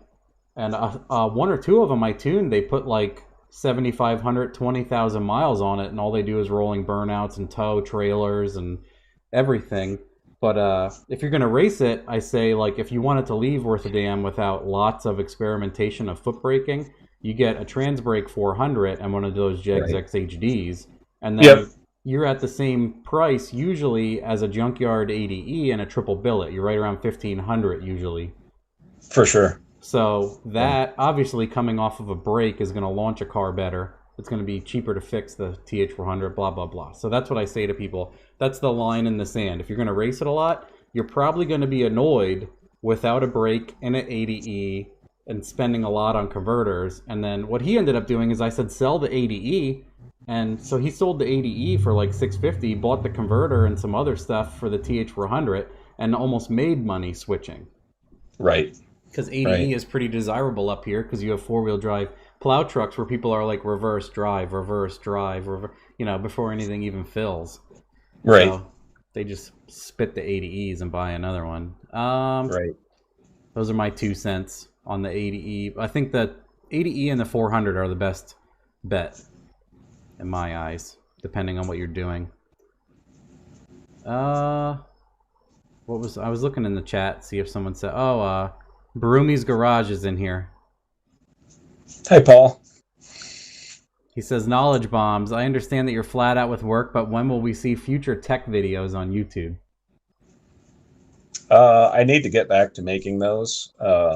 Our IT guys that do all the editing on the videos and all that type of stuff, they've been avoiding coming down to the shop to film those just with all the pandemic going on and COVID and all that. And so they've just been kind of keeping to themselves because they're both higher risk for exposure to that type of stuff. And we've had a couple of rounds of COVID go through the shop. So that's been the main reason why we haven't done any more videos. I could do them on my phone and upload them that way, just unedited. And honestly, I just haven't had the time. So I just got to carve out the time to get back to those. But like the Power Glide series is still unfinished. I still need to cover valve bodies for that series to finish it. So that'll be the next one. And then, we're always learning there. So I mean, there's always something to share, but it is on the slate to get back into.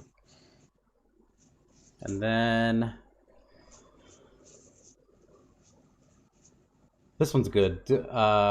Does Pete see more jobs come up for street cars or mostly track specific cars? And I would say like a no prep car is a street car, obviously. Like, is it an NHRA converter or anything else? Sure. So our biggest demographics right now are going to be street cars for sure. Um, we do a ton of 4L60Es and 4L80Es for, hot rods or higher horsepower street strip cars. Whether it's a street rod with a late model powertrain in it or, a muscle car with a retrofit or whatever, that's still a really, really big client base for us. Um, and then all your street race and your no prep stuff. As far as like the small tire stuff goes, that's a massive demographic for us. So we do a ton of that stuff. That's like the bulk of our business right now, at least on the converter side of things. We've been really, kind of a dominant presence in NHRA and IHRA racing for a lot of years. And that's kind of what we were really well known for as far on the custom converter side of things for a long time. And we still are, but that whole racing scene is kind of shrinking, and there's varying opinions on the relevance of it, and the accessibility of it's problematic. So we still do have a big customer base in the pro or semi-pro type racing demographics, but the street car market has just absolutely eclipsed it, no question. Then we're going to get rid of this one. This is a good one because you live in a totally different area and climate. Yeah. This is for both of us. He says, what's the worst pest that gets into your garages? In Arizona, probably mice, because they'll go in and eat your wiring harness. Well, that's interesting. I wouldn't think... because you're like, I think of desert, I think of like scorpions or like a Komodo dragon as a joke, just because I think of like danger, like, don't you guys have giant desert centipedes? Yeah, I mean, as far as like personal harm goes to the human body, probably like a brown recluse. Oh, okay. Yep. Don't want to have your hand rot off from one of those, right? Right. Doesn't that give you, what's the big word? Necrotizing fasciitis. Exactly. Yep. Which is, that's obviously a $50 word to make me sound fancy, but that's what it is. So that's a flesh-eating bacteria for people that don't want to look that up. So they bite you, and then it makes your skin rot, and it grows and grows and grows. And it like doesn't go away either. Like I know people that have been bit by a brown recluse and they've recovered, but then they'll get flare-ups and like that area will start rotting again. It's disgusting. I didn't know that. That's awful. That's terrible. Yeah, but then as far as like, car personal health, probably mice, just because they'll eat wiring and interior. They're jerks. Yeah. Yeah. And then I get the one that annoys. I don't really get animals at all, but I get crickets. Like I have these crickets that are the size of your thumb without their legs, and they are they're in a lot of my videos. Certain time of the year, they're just in. I've started spraying something, and it does keep them away, like a bug repellent. You put in like a pump sprayer, and I spray around my whole garage now because they.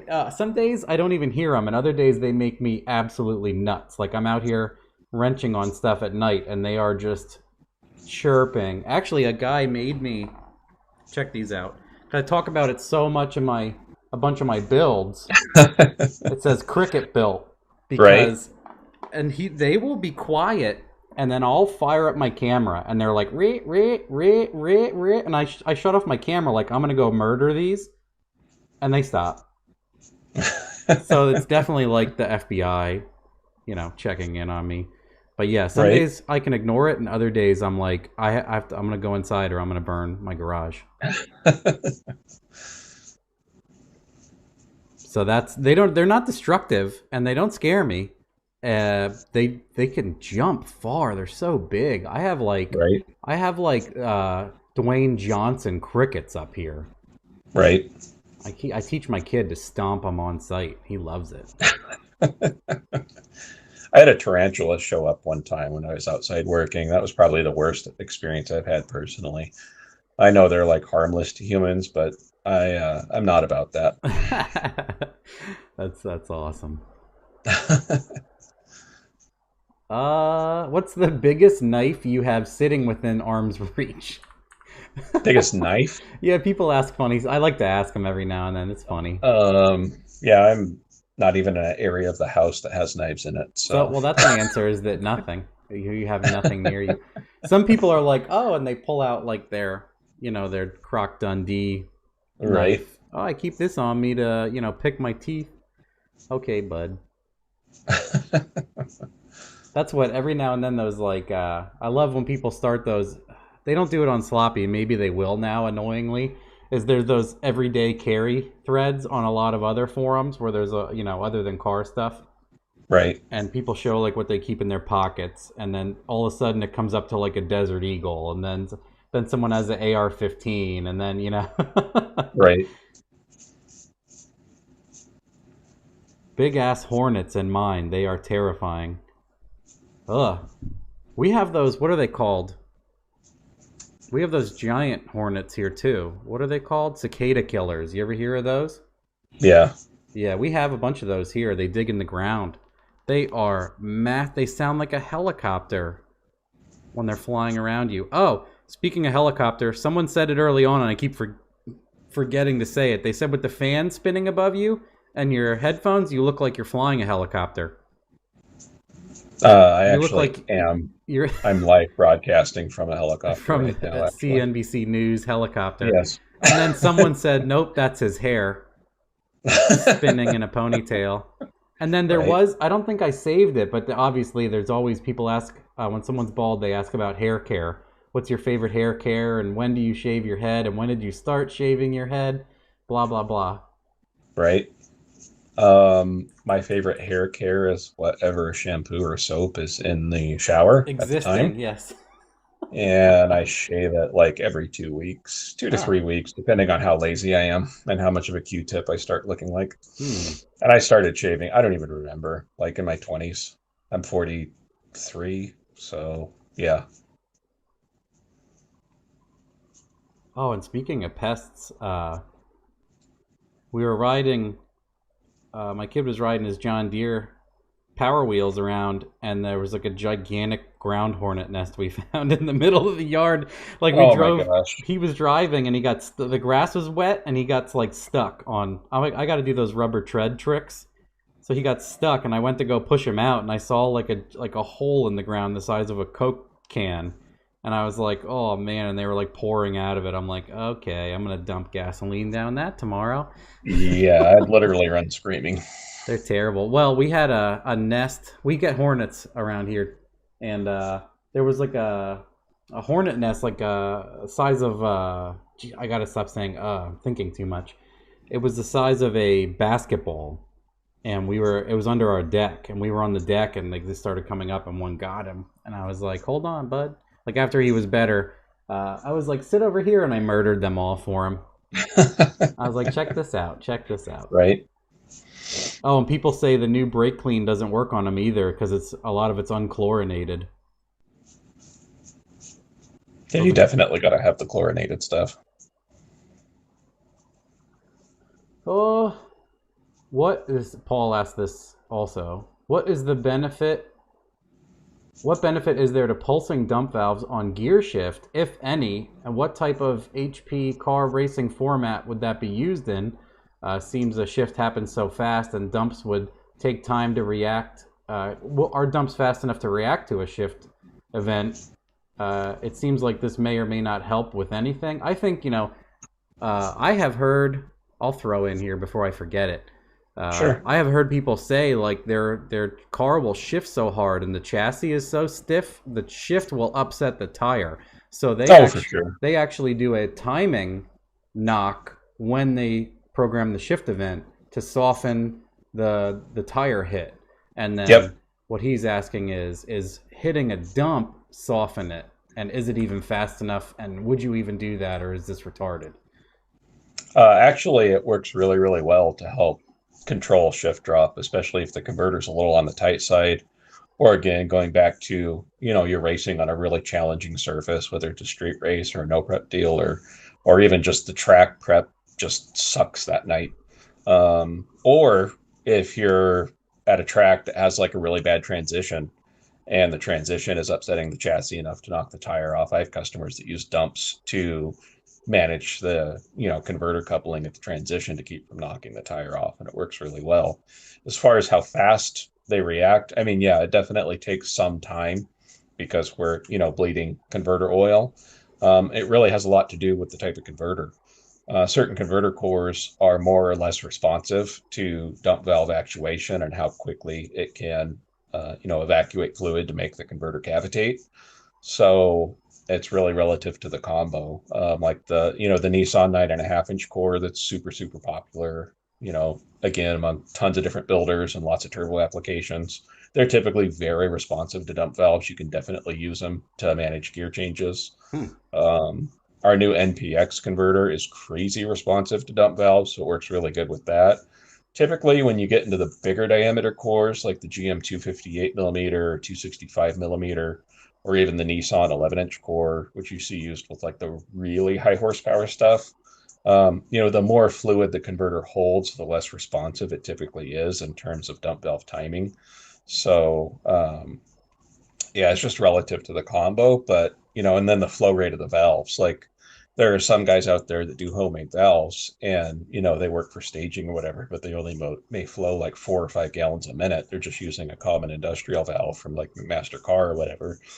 And that's not going to respond as well as like our valve or the valves that M&M makes or Performance Transmission. Like our valves are like 14 gallons a minute. There's stuff that goes 15 gallons a minute. So the higher the flow rate of the valves, that's going to affect how effective they are for using them on a gear change. But it's absolutely a viable solution for sure. It's interesting to hear that because it's one of those things where, like I said, most of my knowledge is like self-taught, and then Right. my buddy Frank teaching me crazy race car stuff. So I'm somewhere in between with with I don't care there, and let's see what happens. Also in between. So I know there's weird, wacky strategies like that are filling my head. So it's neat to know that people can like lead with a little bit of a dump to soften the tire hit. Yeah, and in order to get the fluid moving, you're typically going to run that like before the gear change actually happens. That's what So I it's mean, going like to be lead it. Yeah. yeah, yeah. So it'll be a time-based event, and then you'll either close it right at or right after the gear change, so that the converter can recover oil as quickly as possible and still couple efficiently in high gear. What was the other? I think this one I'm going to ask maybe again because I think we talked about it before we went on, and it was, what's your favorite trans personally? Did we already talk about that? Yeah, yeah. Okay. I said Power Glide for the type of stuff I that I couldn't like to remember if build, it was live or but not. yeah, but with caveats to that. So. Yeah. Uh, at what point is a bolt together converter necessary? And also, when trying to spool a turbo with a tight converter, what dump should be used? And should it be PWM on or off? So to answer the first part, as far as the necessity of a bolt together goes, I mean, technically, they're never necessary. It's really more based on, what you want as far as personal preference goes and how often you expect to be in the converter for a variety of reasons. So bolt togethers and welded converters are, if you're comparing apples to apples, like the same converter build, just bolt together versus welded, they're going to provide the same overall converter function and performance. So the bolt together isn't just like a naturally higher performing converter by virtue of being a bolt together. The advantage of a bolt together converter is really twofold. So if you want to be able to maintain the converter yourself, whether it's just like for off-season maintenance and you want to check it out as part of your race car maintenance program, or you have an unexpected transmission issue or failure and you're concerned about debris getting in the converter, or you're concerned that the converter may have experienced a failure, then obviously with the bolt together option, it makes it a lot easier. You can take it apart right there, whether you're at the racetrack or you're at home or wherever, and check it out, clean it out if there is debris, and you're not having to ship it back and forth to a manufacturer to have it cut apart and that whole process. And then the second benefit is if you want the ability to tune the converter yourself, then the bolt together option is definitely for you. Again, you're not having that transit time back and forth to the manufacturer. You're not paying them to cut it open and make changes.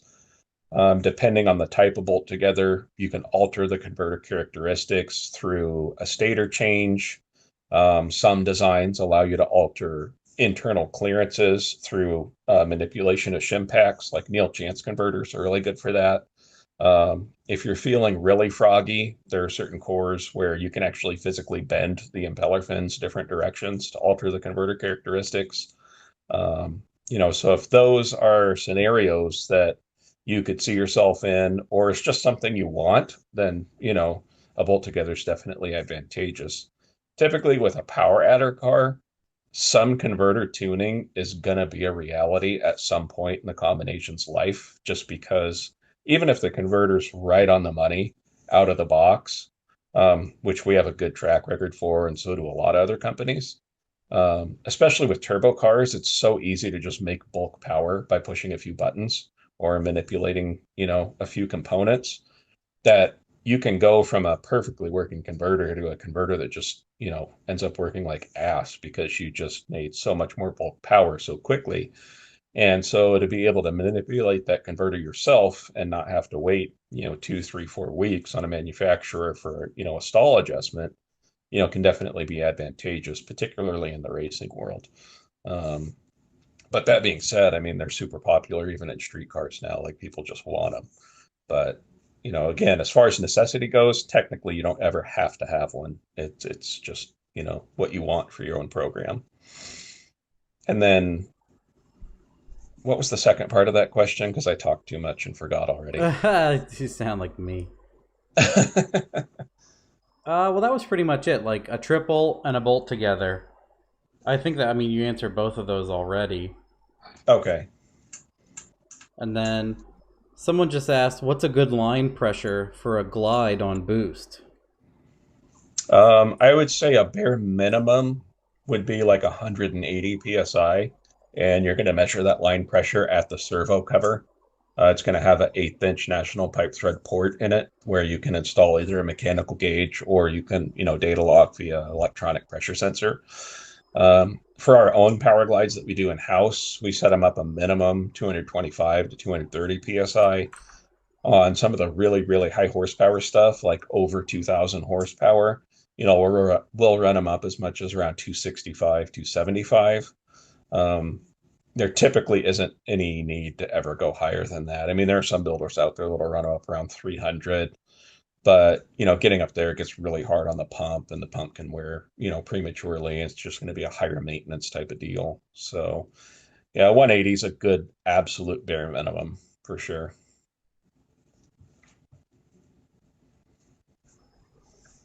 Uh, this one's good. It involves 4 cylinders and stuff, which is pretty neat. A triple plate converter. In my instance, it's for a 4 cylinder with mid to large turbo fitted with a micro squirt controlled 4L60. For the street manners, would it improve drivability in normal use, or particularly engaging it on second or third, like modern autos? Who's he asking? Um, Triple plate. I I guess he's mean, talking about lockup. yeah, so like, I mean, provided the engine produces enough torque at the RPM range that you're going to be cruising at, if you want like a best of both worlds converter to where it's like super loose down low, so that the combination's really responsive for when you're racing it or beating on it or whatever. But then you want the efficiency and the reduced heat from converter slippage and the lockup feature, then for sure that can definitely have its place. It's just, does the engine make enough torque at cruising speed to pull a locked converter? Be my main concern. Or is it going to surge or buck, or, just put too much load on the motor to where it makes it unhappy? And I would say my answer to that, having like experienced a bunch of this, if it's a triple plate, the clutch grabs really hard, and if you have a Yeah, bunch of other modifications done to a 60 or an 80E, it already shifts hard. So if right. you're cruising and it's a big converter, I would assume for a 4 cylinder with a turbo, it's going to be a drastic RPM drop. If you are up in the converter, if it's like swinging 3 or 4 and you lock it and that thing wants to go to like extremely low, it's going to be terrible to drive and Yeah. lock it in second and third. So he says for better street manners, would it improve drivability? In my opinion, absolutely not. It would make it, same thing like you said, it would buck. And a lot of those, no matter how much you bleed the EPM, for the pulse width, I can explain that to people. It's like you can bleed a certain amount of the engine, or it's the pulse width modulator for the clutch grabbing. So it's something you can ramp to make the clutch grab slower. But there's so many modifications. Usually, the slowest you can make the converter lock is teeth jarring. Right. So it's tough to say. It all depends on this guy's. Like you said, it's another one of those application-specific things. If the converter is way up, and then I don't recommend locking low, lock, unlock. When you drive, it's going to beat the converter clutch up, and then that's going to shower into your trans. Yeah, and depending on the engine design, it could potentially be hard on the engine thrust bearing as well in that type of scenario. Yeah, or it's going to beat up if it bucks, like you were talking about, it's going to beat up the input shaft and other things. Oh, for sure. It's going to scar up the splines. Yeah, anything splined is going to take a beating. It's like I've learned from Cameron, like when a car has a misfire, if you have a truck, a 4060E, 480E with a misfire, and you're like, it's just a miss, this is a crappy truck, it takes out the trans. Exactly. Because, like he explains, it's just punching the converter. Like the converter's locked, and it's just like, say it's misfiring a couple times a second. It's just slamming the lockup all the time, and it'll just wear it out. Yeah, you see 80E forward drums, the spline just beat to shit all the time because of that. Yeah, so that's what he says happens a lot. This one's a good one. I thought this is a great question. What would your fantasy drag week car... What is the car, and then what setup would it have? Sorry, I can't read today. I can't do anything. I can't even mute correctly today. It's the weather. It sucks. I'm just bitching about that instead of doing my job. So my fantasy drag week car, and what would the setup be? Yeah, what car, and then what setup would it have if you could snap your fingers and get a drag week car that you want? Well, my favorite all-time car ever is a 1957 Chevy Bel Air. So I would love to have one of those. And I definitely dig the whole drag week thing. So it's one of my dreams to do drag week someday. So that's definitely in my wheelhouse as far as daydreaming goes. As far as like ultimate combination, I mean, I like weird stuff, even though I have a LS powered Z28, which is not anywhere near very weird. Cookie cutter. Very, very cookie cutter, but I mean, I like off the beaten path stuff. So I don't know, probably like a Nissan TB48 6 out of a patrol, like built, turbocharged, 400 year vendor deal, your typical stuff out back, 9-inch, all that. But it'd be a small tire car on a 275 radial. I mean, I'm like exclusively small tire as far as that type of stuff goes. But yeah, I'd want an oddball engine in it for sure. That sounds like fun. I know a lot about, I watch all those dudes, the Arabic guys over in like United Arab Emirates and Qatar and all that crazy stuff with those patrols. They're amazing. I've seen that one where he has like Volk TE37s on it, and he's like roll racing and dig racing people and annihilating them. And then you see the ones where they climb like a 5-mile high sand dune. Yeah, it's amazing. And they just have methanol fire coming out of it the whole time. Rev limiter the entire time.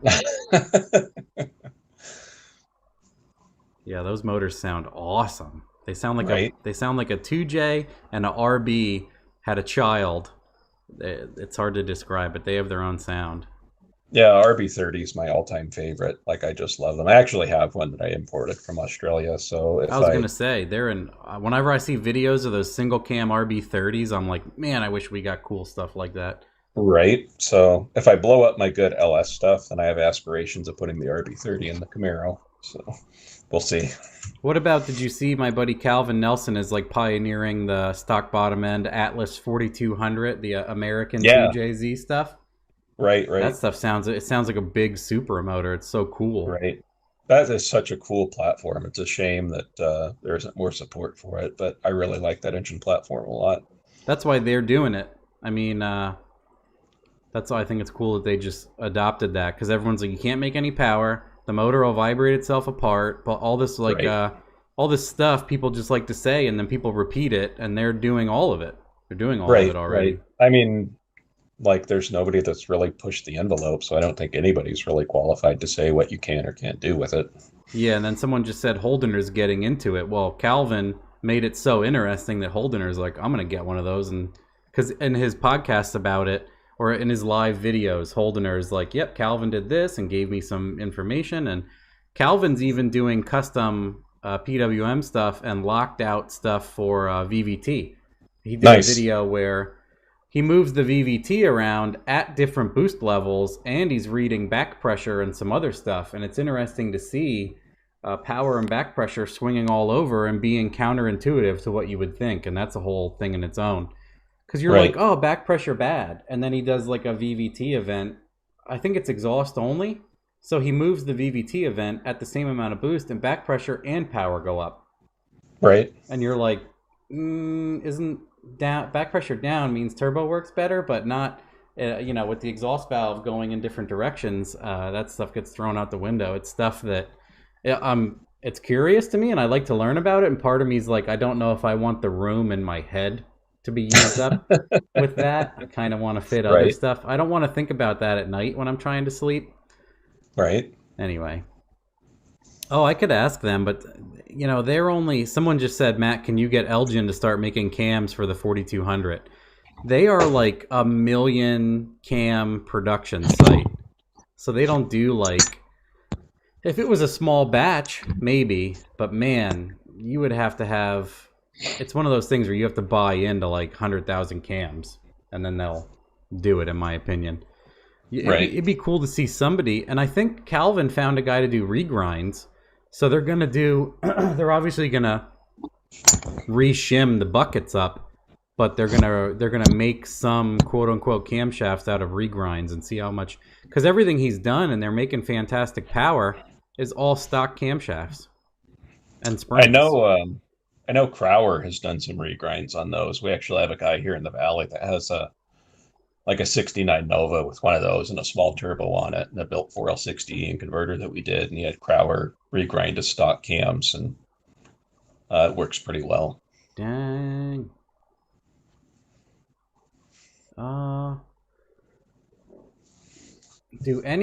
This is Cameron asked this, so we can judge his question, right? Do any of your customers on no prep/street leave in high gear with a ton of converter dump, essentially rendering the transmission a 1-speed and slowly coupling, kind of like a top fuel clutch? That's a great question. I wouldn't have even thought of that. Not that I'm aware of. It's definitely possible. I mean, a lot of those guys are really secretive about their programs, the really successful ones anyway. So, they could always be up to something that they just literally don't tell anyone about. Of course. I haven't seen it reflected in any data logs that I've reviewed or had anybody bring it up. I do know, I can't for the life of me remember who it is, but there's a big tire no prep car out there that's pretty successful, and the guy has talked about doing that exact thing. Depending on the surface, he'll actually do that. If the name comes back to me, I'll bring it back up. But yeah, I mean, I've heard of it. I just don't have any personal experience with it. That sounds like something I would do. If someone gave me something, I would be like, I'm going to leave it in high and PWM dump valve the whole time. That'd be cool if they could make I've talked about this before, and I wish that someone would make, maybe you guys should jump on this. Maybe there's a market for this. So Gear Vendors and Power Glide is like the most easiest to fix, works the best with super high horsepower and everything, like you always say, right? Right. What I've always thought, I thought of this 10 years ago and I laughed. Why don't they make a 3L80E? You know what I mean by that? A Glide with a lockup and overdrive. Right. Like, if you could take all your drag racing knowledge and put it into a 3L80E, would you think that would be like the best thing since sliced bread? I mean, technically you could do that with the 4L80E because it is possible to do a 1+2 leaf trans-brake valve body for those. But I mean, so like physical dimensions and coupling and nuances, difficulties aside, do you think it'd be like if you could ground up without it being ridiculous, like a lockup clutch, because the Glide is smaller, and you said the parts are easier, or there's less wear, or Right. it's simple to Right. fix, all of the above, right? So Right. if you could do a Glide with a lockup internal overdrive and a lockup clutch, would that be something you think would take off, or is that just dumb to suggest? Like, No, I mean, I don't think it's dumb by any means. I mean, it actually can be done. It's not gonna like, you could do a totally clean sheet design based on Power Glide architecture and, creatively incorporate overdrive and lockup circuitry. Um, but we actually do, as does ATI, are capable of doing a lockup Power Glide. So you could do a lockup Power Glide with the gear vendors and, sort of have like that 3L80 type concept. It just wouldn't be obviously the clean sheet design as compact as, what you're driving at, so to speak. I just feel like because everybody has a Glide or a 400 with a gear vendors, and it's Right. if you could make that, it's a little bit longer than a 4L80E is what it looks like to me when they show underneath the cars. Right. So it would be funny if they could make something, because essentially, in my eyes, it would be the size of a TH400 with no external devices. Right. If you could have your cake and eat it too, like, Right. but yeah, I always thought, like you said, other than taking an 80E and doing 1-2 brake, or like they say 2-speed 400s and stuff like that was Right. big for a while. Right. But yeah, it's like a fantasy of mine to have like the 3L80E. It'd be Yeah. I so mean, it's definitely a possible to make. It's just, finding the tooling costs to produce like a new transmission case to house that yeah. are just even if you go overseas, it's where you're saving on manufacturing costs. The minimum order required for them to even tool up and make it, just the costs are Yeah, exorbitant. if it's not GM ordering 70,000, like that's why TH400 still exists, because they were just put Yeah. in. That's why LSs will exist forever, because they were just put in. That's every now and then people are like, stop blowing up all the LS motors. I'm like, dude, small blocks still exist in people's backyards as flower pots. Get out of Right. here. And I feel like cars were just made way more in abundance in GM. There's way more Tahoes and stuff made than there was ever 57 Chevys and Camaros, and in my Oh, for sure. opinion. So yeah, For sure. I'm like, what? Stop bitching. Uh, this one's good. Is it worth setting up a table in Holly for fluid temp compensation on a dump? Which I'd like if that guy could clarify that. He's still talking in here. But yeah, what are you setting up? What are you compensating? Like making the dump close or shut off, or like, you know what I mean? What would you, Pete? What would you say that's about, or a use case scenario? I would think the context of that question is probably based on the concern about running the converter low on oil for an extended period of time and the consequent potential for increased fluid temperature as a result. And so then having the advanced table set up to where X amount of temperature equals X less of dump valve PWM to get the converter filled back with fluid and, keep temperature down. But from what I've seen so far, again, everything's being used for such a short duration of time, whether it's an eighth mile pass or even a quarter mile pass, that as long as the combination is matched well and has all the appropriate components, um, the use of the dump valves does not contribute significantly enough to any type of fluid temperature issue that an advanced table like that would ever be needed. Could it be done? Sure. I just haven't seen an application yet where it would be necessary.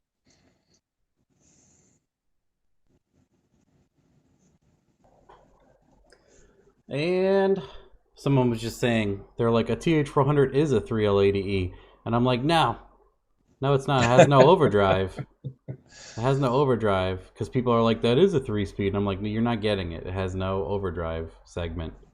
Unless you Right. were doing something like putting 273s in, which would be awful to do to your car and converter and everything else. So like you could, I've done that. I've done that before. Like I bought a TH400 and a converter for like $600 in Right. my first Fairmont, And I think that's when I was saying on other shows, and I think I might have told you it had 40% converter loss. Right, But it right. cruised on the highway at like 1800 at 75. Like, Oh yeah, yeah. absolutely. And then there was over like 500 wheel horsepower. You could throw the book at it and it would not go faster Right, because the slip was just outrageous. right. Uh, so another question is for those that are new to the auto world, can you explain what type of behavior we should be looking for or expecting from our converters, assuming a typical sloppy style build in a TH400? Things like where should it foot brake? How far should RPMs? Oh yeah, this is all can of worms. Unfortunately, I hate when you Right, can't give someone a straight answer, but at least they right, they learn, right? They have more knowledge. right. But yeah, completely application, gear ratio, power, car, weight, specific, unfortunately, buddy. So if Yeah, you I mean call that's Pete and you're like, I want to foot brake a track only car at 4,000 RPM that makes 800 wheel with a sloppy LS build, you can probably formulate that, in a Fox body at yeah, 2,900 pounds with yeah, driver. So yeah. other That's than just one of that, those. there's no It's shelf one of item, those. but go ahead. Sorry. Yeah, we just got to have a conversation. A glide and a gear vendor weighs less than a 3L80E? Question mark. Well, your Power Glide weight is roughly 95 pounds. A 400 is roughly 120 pounds. I forget what a gear vendor weighs off the top of my head. I want to say they're like in the 40 or 50-ish range. So, yeah, a glide and a gear vendor should be a little bit heavier than a 400. Yeah, that's funny to see if it could be done. Right. If I just keep talking about it, maybe it'll just manifest itself. It'll just come Yeah, out you're of the universe. you're actualizing it. I'll just keep talking about it. Right? What's that? I think it's like a Nazi Germany quote or someone talking about Nazi Germany where they say, if you tell a lie long enough and loud enough, people will believe it. It's actually a quote from Hitler or someone talking about Hitler, I think. Right. Yeah, speak it into existence. Oh, this guy, I think that might have been the guy that asked the question that I just talked about, Brian Leverett. He says, you just described my setup, for foot braking. Yeah, like I would say most people you want to be able to foot brake in at least the 3,500 range if you're going to foot brake a car like that. You want to be able to go to 4,200 to really leave hard some days, in my opinion. Yeah, for the type of stuff that you build, I mean, I would say, 35, 3,600 range is going to be like your bare minimum. And, if you're on a decent surface and you can really get after it, if you can leave at 42, 44, Yeah. 4,600, At least that's what the I've car, seen work for me too. It's nice to yeah, hear you confirm. it's, turbo LS stuff that's pretty consistent. Oh, that's hilarious. He just said 8 to 900 wheel, 80E, 2,900 with driver in a Fox. That's exactly Right. what I formulated. Other than Yep. he wrote TH400, I think, in the thing, but he has an 80E. So 80E is kind of tough. You want a bigger converter and get a Right. lockup and get a bigger converter because it has a long first. And a lot of times you guys have street friendly gears, like not a Right. 410. I feel like people are afraid of gear. Do you find that out too? Oh, yeah, and when you incorporate the overdrive feature with the 80, Yeah. I mean, you can get away with a lot more gear. That's I what I always mean, tell people. you're fast, and again, I mean, there's I'm probably going down a rabbit hole a little bit, but kind of going back to like the small tire, no prep, and street rate stuff that's really popular these days.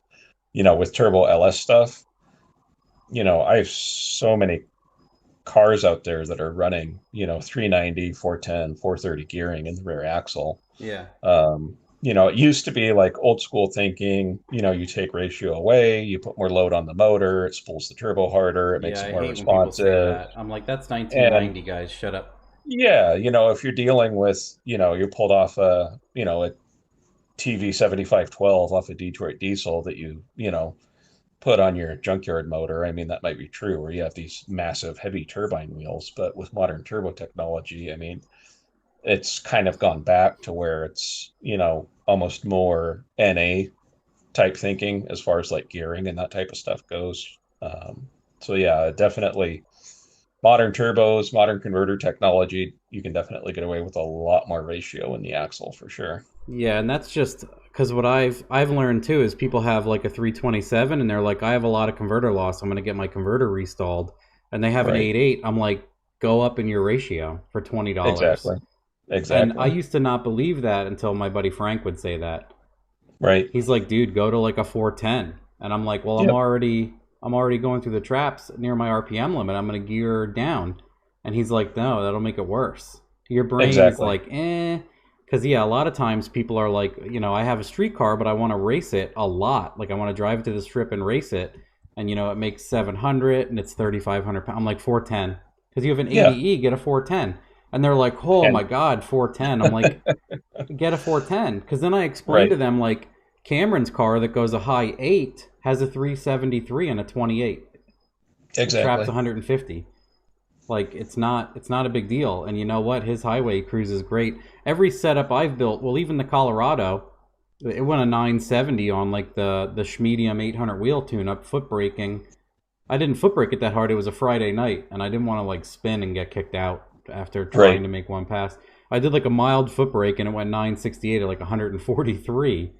But Right. in my opinion, you want to get if you have an 80E, you want to be able to over foot brake the thing. And then someone was just asking, is there any instance where foot braking will be quicker than a trans brake?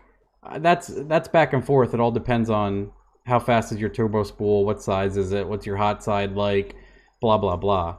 And then other Well, people, oh go. go ahead. I'm sorry. I No, cut I'm you the off. one that talks too much. You're the guest. Oh, well, I was going to say the other interesting thing about trans brake use is, a lot of people look at trans brake use one dimensionally as far as just being able to attain maximum, possible launch RPM for a given scenario. But another really important benefit of a trans brake, and arguably even more beneficial, is that in a properly set up chassis, it allows the chassis to work how it's designed to work. Whereas Hmm. with your foot braking, you're preloading the suspension, um, and it can create bind. It can not let the shocks do what they're designed to do. It can not allow the suspension to do what it's designed to do. So with the trans brake, you're leaving with the suspension in a settled state and a properly set up chassis. The car is going to work a lot better with a brake because of that, because the suspension will have less bind at the hit and it can work more fluidly. Again, that's a loaded statement because if you're dealing with a stock 1500 truck with a turbo LS swap and an 80 and stock leaf springs, then that all kind of goes right out the window. But there are other benefits to the trans brake just besides the RPM gain. Yeah, yeah, it's good that you brought all that up. I agree too. So yeah, if it's like a simple build, like I would do the Fairmonts with like a softball jammed in the right rear spring, so it couldn't Right, offload too right, much.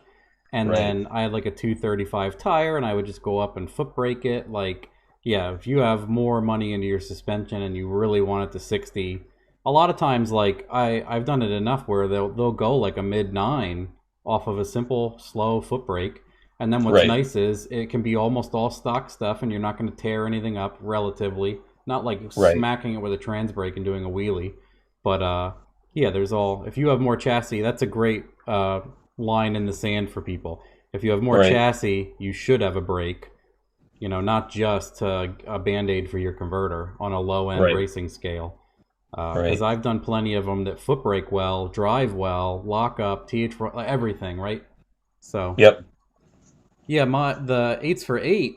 I set it up to go to like 3,500, and then we left on 13, and it did like a 127 at a 45-degree angle while it completed a 130-foot wheelie. So it would have gone if it had limiters. It would have gone way faster. That's what. For sure. What's this? 128 60 foot with a foot brake and a air back. I can't. Anyway. Oh yeah, that's a good one. That's Cameron and I were talking about this because his one.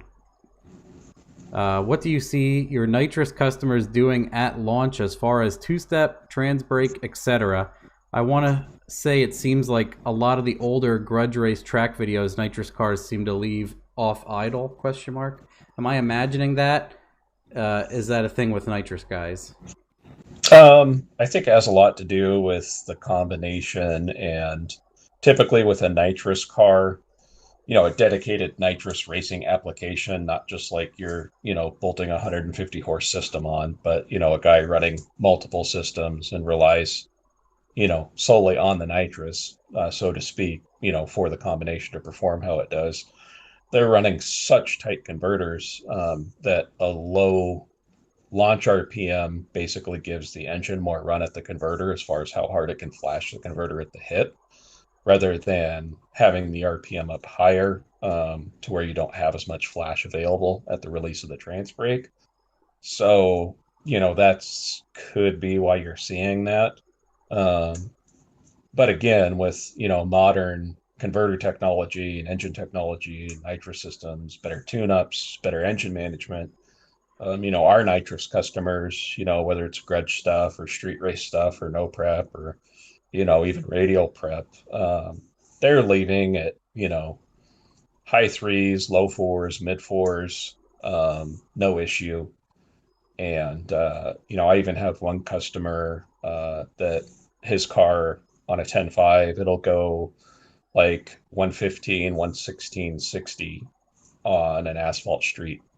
It just works that well, and it leaves at like 4,200. So it's just all application specific, honestly, and based on how tight the converter is. And that's where, again, I know we've talked about dump valves a lot, but that's where dump valves can come in too. You can use them on nitrous cars for that very reason too, to help keep the converter loose where it needs to be. And that can be advantageous on a nitrous car by reducing the amount of load on the motor early in the run and allow you to bring the systems in faster when you have multiple systems, rather than, risking detonation in the motor by loading it too heavily at the hit with all that nitrous coming in. So, yeah. It's wild to know all of that now. And then my other question is with dump valves, since we're talking about them so much, and I like to understand them, but now I'm getting more. I had a question about what PWM are they dumping, and then does it create like a froth or aeration? So I wanted to say both because once I talk about one, I'll probably forget, ironically. Sure. But so when you are dumping, is it wide open for you to get it, or are you doing like 50% dump, or is it completely can of worms specific application? I mean, it's a can of worms to a degree, but a good general starting point for a combination that's set up to use dump valves successfully. You'll typically be 100% while you're staging. And then at the release of the brake, you'll PWM them closed, anywhere from like 1.2 to 1.6 seconds in the run in low gear. And so you're going to have a PWM table that tapers them off closed over that period of time. So usually 100% open and then going shut as you accelerate. Just similar to like a CO2 dome ramp. Yeah. Okay. Yeah. And that's like if you were to get dump valves and you're like, okay, where do I start? I mean, that's generally a pretty good starting point for most combinations.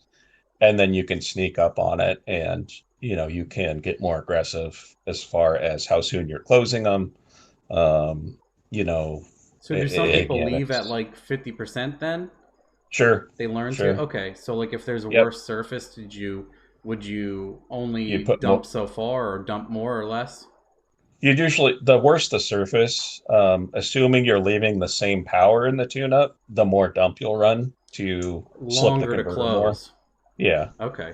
I would love to see, do you have like Holly-based tables and custom tables, or because they have dump control? Do you have stuff that's filled out and working? I should probably ask Jack Roberts if he has a bunch. I have so like on the boost versus speed table that we were talking about earlier, I have some screenshots of that I could share. Even if it's privately, just because I'm so interested in it now. Yeah, don't let me forget that. I'll send those to you, and I have permission from the customer to share those screenshots of that advanced table, so it's not a big deal if you want to post them or whatever. Okay, because that's what you use to give to people for an idea or something, right? Yeah, on the boost versus speed stuff, which seems to work really well. Yeah, I'm Yep, sure you have to have something to start people at. right.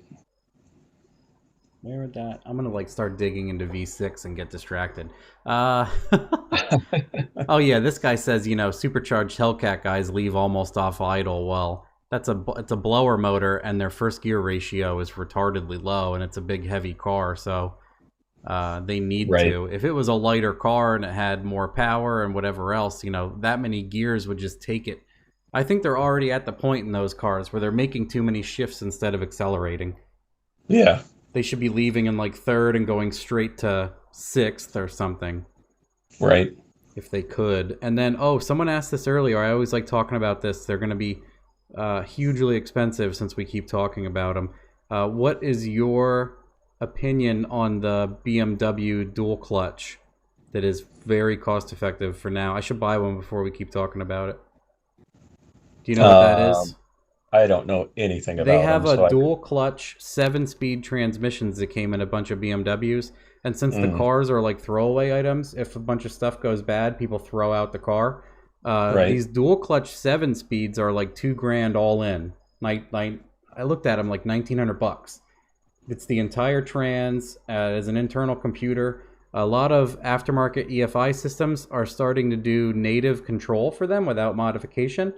And it's a dual clutch 7-speed. It can handle a ton of power and everything else. And like you can paddle it, you can choose whatever gears, blah blah blah. So for like $1,900 for a dual clutch that's that capable is pretty much a steal. And then what's neat is the gear ratios and the shift times are incredible also. So if you have a peaky car like a 2J, instead of instead of hitting it with a glide and just sitting at your yo-yo point all the time, Right. if you had a street one and you could downshift it into like fifth and foot brake it, and then you have like a 600 RPM drop at 8,000 RPMs or 500, that's one of the reasons why like the R8 and the RS3 are so fast for even still being a heavy car, in my opinion. Like their power band doesn't look good on a dyno chart. It's not a lot of average power, but they'll sit at like a 500 RPM window to like 170 miles an hour. Right. Yeah, that makes sense. And then you can launch them, because it's a dual clutch, it does the clutch out. You can launch it at 7,000 and just dump it into first and then make your subsequent shifts. Right. But yeah, so they say, I keep talking about them, so they want to know what's your opinion on something like that. Yeah, I can't offer one, but it sounds amazing. It sounds cool, right? Yeah, for sure. And then I'm going to ask, I'm out of ones that I pre-saved, so we're just going to go through the chat here. Sure. It only took almost 2.5 hours to go through all of our pre-asked ones. Thoughts on a TH375? What is that? I think I've heard about that. So a TH375 is just a TH400, but it has a smaller diameter 27 spline output shaft, like a Turbo 350 or a Power Glide. Everything ahead of the output shaft, including the transmission case, is all TH400. So it's literally just a smaller diameter shaft. And then, of course, the extension housing has a correspondingly smaller bushing and seal. So it would use a 350 style slip yoke. I don't know the reasoning why GM ever produced that. Maybe they had a surplus of certain parts that they had to use up or something. I don't know.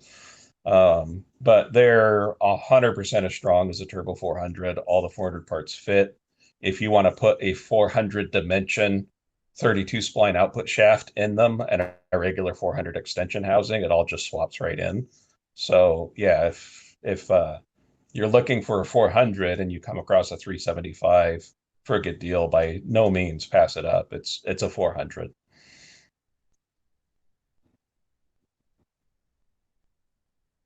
Exactly. Oh, I was muted. I'm muted again, dude. It stops me from wanting to jump in, too. So Cameron said in the chat, guys that aren't watching the chat, that it's essentially a TH400 with a 350 output. Yep. As a summary to all of the exact nuances Pete knows. And then there is this is good. Techmark says, Here's a good one. The difference or needs for single versus dual stage dump valves. And I actually just realized that they are two-stage ones. So maybe you could explain why you do that, and then use case scenarios, and then maybe how, I think he says, how they might work internally or externally. Sure. So on the Power Glide system, our single stage system dumps charge oil, so oil as it's entering the converter. And then our two-stage system adds a second stage that dumps exhaust oil, so off the lower cooler line. So it's dumping oil as it's being discharged from the converter before it routes out through the cooler circuit and back Huh. to gear train lube. And then on our 400 systems, our single stage is an external system that dumps the exhaust oil off the cooler line. And then our two stage adds the internal stage where it's dumping charge oil. So they're basically reverse of each other. And the reason we do that is on the 400, with the pump stator half modifications that we do on our single stage system, the single stage external actually works really, really well to facilitate converter cavitation and be a really effective dump. Whereas the Power Glide, if you do just an external dump off the cooler line, in most applications, it won't even make a difference. Like you might see a drop in charge pressure, but you won't gain any RPM. So you have to go to the charge side of the circuit and dump it internally to really make it effective. So on the Power Glide system, um, this the second stage off the cooler line basically just adds a nice booster to the internal system, but doesn't really do anything in and of itself if you try to use it by itself because of how the hydraulic circuitry works in a Power Glide. As far as when to use them, typically two-stage systems are needed on a customer that's just seeking absolute maximum possible converter dump, which is typically going to be your smaller displacement engines with like really big turbos and that turn a lot of RPM and don't necessarily make a lot of low speed torque. Um, so your, Ford modular applications with, GT47 or GT55 frame turbos, you'll typically see two-stage dump valve systems. Some of your 4.8 LS stuff that's real fast, like, what Jack Roberts runs, you'll see two-stage systems, or some really rowdy 5.3 stuff that turns a bunch of RPM. Typically, the more torque the combination makes down low, the less need there's going to be for a second stage, and a single stage will usually, do the job for most customers. So that's kind of the dividing point. Here's a good one. This is awesome question. I'm surprised. I'm sad, not surprised. I'm sad that I didn't think of this. So kudos to, his name's Ron Hips. He says, theoretically, just a theoretical discussion, could you use a dump valve with a stock converter, since it would be obviously, ideally, the best of both worlds? I realize it's completely useless. I'm just thinking out loud. That would be incredible. Imagine no complications with that, being able to control the stall speed basically off of PWM, like a nitrous kit or a boost controller. Wouldn't Right. that be awesome? If you could stall to like 8,000 at 80% and 1,000 at 10%. So yeah, you could Right. drive down the road and pull out with like 10, 20% and then swing it in to fully, PWM it in and out so there's never any lockup slap. That would be incredible. Yeah. So, I mean, theoretical, yes, absolutely, you could do that. The thing to keep in mind is that the effectiveness of said dump valve system is going to, be based on, how much torque output the engine makes, as far as how much actual gain and stall speed you're going to have when that dump valve is active, whether it's, for staging purposes or, PWM to create converter slip, on part throttle acceleration. That's all relative to torque output. And the larger the diameter of the converter, typically the longer it takes for the dump valve effectiveness to, really come into play, because you're having to exhaust that much more oil out of the converter. So on paper, it's a really cool idea. And yes, it would work. In actual practice, it would probably be really slow to respond. Hmm. And you probably wouldn't see the gains that you might be expecting. Um, like for example, on a typical drag racing application with like a 9 or 10 inch diameter converter and a single stage dump valve system, at least with one of ours, depending on the torque output of the engine, you could get anywhere from, as little as 400 to, I've seen as much as 1200 RPM gain. That's about the most I've seen out of a single stage system. And that's like in a dedicated drag racing application with a converter that's already significantly smaller in diameter than stock.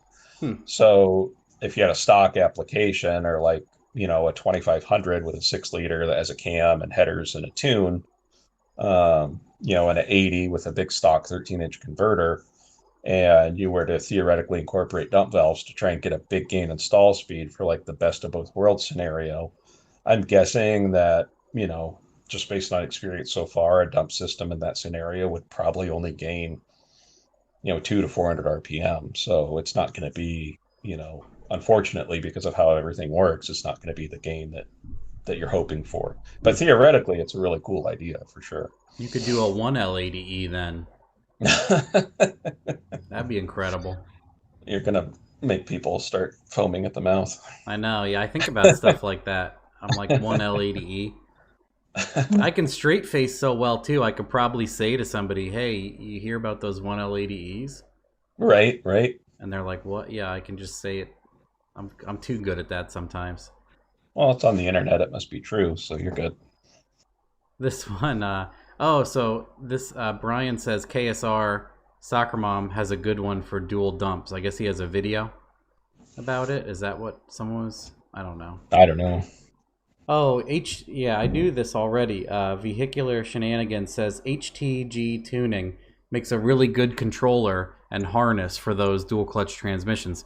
I've heard of those because I guess internally the line pressure and some other things are limited. So you have to work around it a little bit. But then obviously if you use that controller, you can do more. And then the benefit of that is it has a controller. So if you had like a Cummins, you could, you have no electronic stuff like a 5.9, you could hook up this dual clutch to it. So that's what's nice about having the separate controller. But then what's really nice is if the ECU can do it, because you can incorporate like blip downshifts. If it's drive-by-wire and it has a dual clutch, you can paddle the downshift and it'll rev match.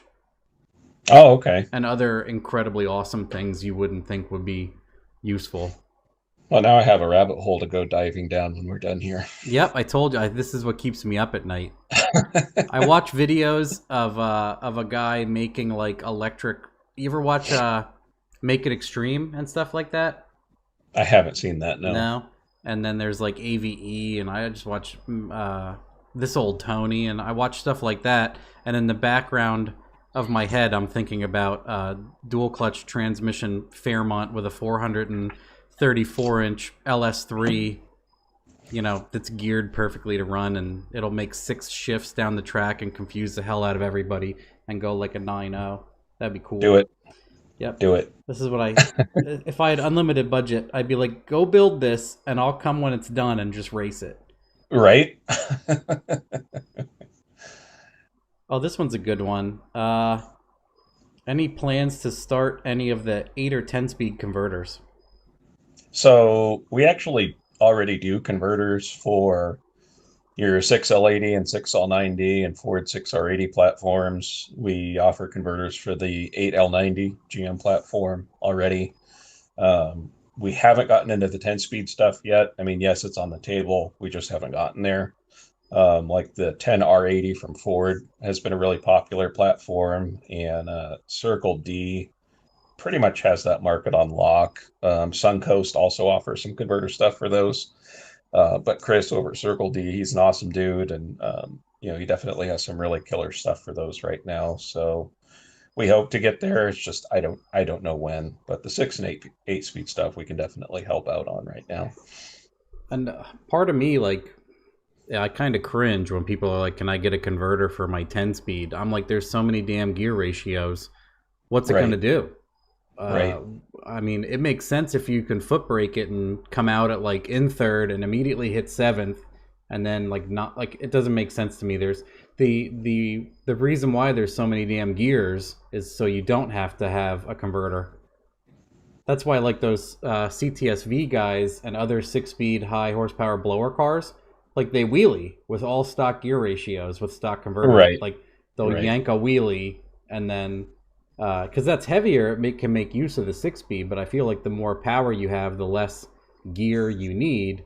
The only thing that makes that different is the dual clutches, in my opinion, because the dual clutch is so damn fast.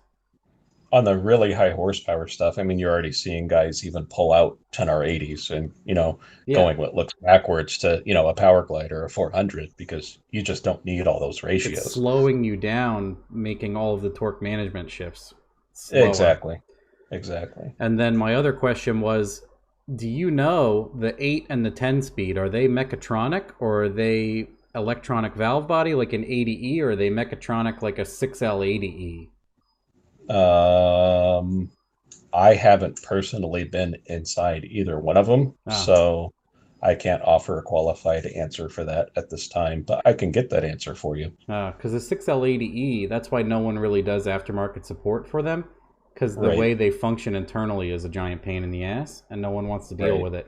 And then the other aspect of it is making a controller or having an ECU control it is very tricky, because that transmission cannot handle power shifts. It needs to do torque management. It needs to yank the power, complete the shift unloaded, and then put the power back in. Because once it's applied, it's very strong, but any kind of harsh shift, it'll just fry itself or whatever else. So yeah, those transmissions are hot garbage in my opinion.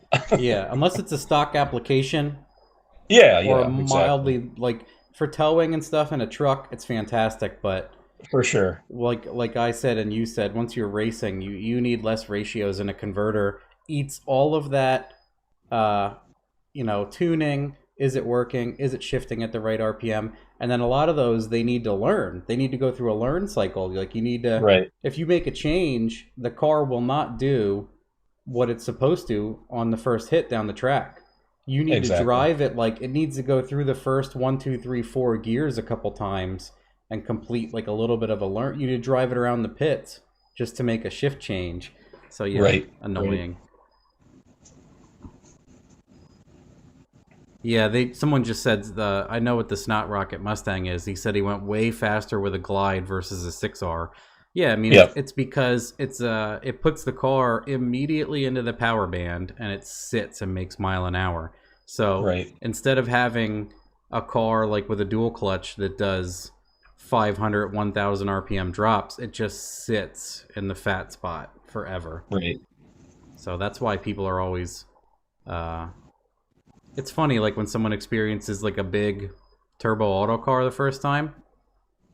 And it comes up like they think they have to shift because it's gonna smash the rev limiter, and it'll just come up to like 6,500 high horsepower and sit and make mile an hour. Right. I really like watching when Cletus put it out. He let a whole bunch of people drive the Ruby Corvette when it was going like a high to mid 8. Yep. And he just let everybody in the world drive it, and I was laughing because they would leave the trans brake, and before the 60 they would grab 2. Right. Because their RPM will go flying, and they're like, oh, and they all grab second at the 60 foot. And what's funny is it just sits in high the whole way down the track and still goes like an 870. Right. Because I'm like, the converter is still there. Obviously, it would have done better to wind out that gear, but he hit high. It's funny to think that like second gear will do 184 in that car probably, and you pump second at 50, 60 miles an hour, and it just it just went 110 miles an hour in one gear out the back. Right. It's wild. Has anyone ever gone slow? No, where was it? I'm sorry, there was a good one here. My brain just went back to it. What is the coolest transmission we have never heard of? So something that you know that most of us probably don't know. I got to think about that for a second. I don't know if I have anything. Oh, I do have something cool that probably most people haven't heard of that we actually did at Hughes like back in the 80s. We actually took a 5-speed Lenko and a Power Glide and mated them together to be able to have a converter-driven Lenko before actual converter drives were a thing. Like, The Bruno, right? yeah, like a Bruno. So we actually did that with a Power Glide back in the 80s, and Wow. Warren Johnson actually tested it in his Pro Stock car. And it was so much quicker that NHRA immediately banned it just from the test session. And They, we still have that transmission sitting on our shelf in our warehouse. It's what pretty bell awesome. housing is on it? It's literally like a shorty Power Glide, like Oh what no, you'd see in no. a dragster. I mean, does it have a GM bell housing? And if you're Yeah. not using it, maybe someone you know could use it. Oh yeah. I mean, it would be cool to bring that transmission back to life for sure. Well, you said it's a Lenko. Yeah. Does that have a gravity gate shifter, or is it air actuated single levers, or? You could do it either way. Like you could put a Yeah, mechanical because they, shifter they on have it. the top levers to do the gears, Yeah, right? exactly. Yep. Okay, and it was a 5-speed. Yeah. Man, that'd be cool to put in something dumb and light and like a, Right.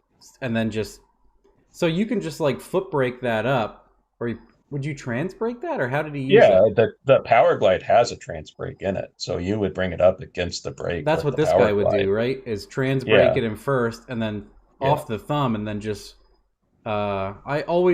I want a car for no reason. Like I want a 5-speed Liberty clutchless, right. in something for like I wish my Kia had one that I wouldn't need to rebuild dog gears all the time. That I could just like do. I don't know why they seem so cool to me. Right. Other than they are cool. Where was the other one? There was something else I was gonna ask.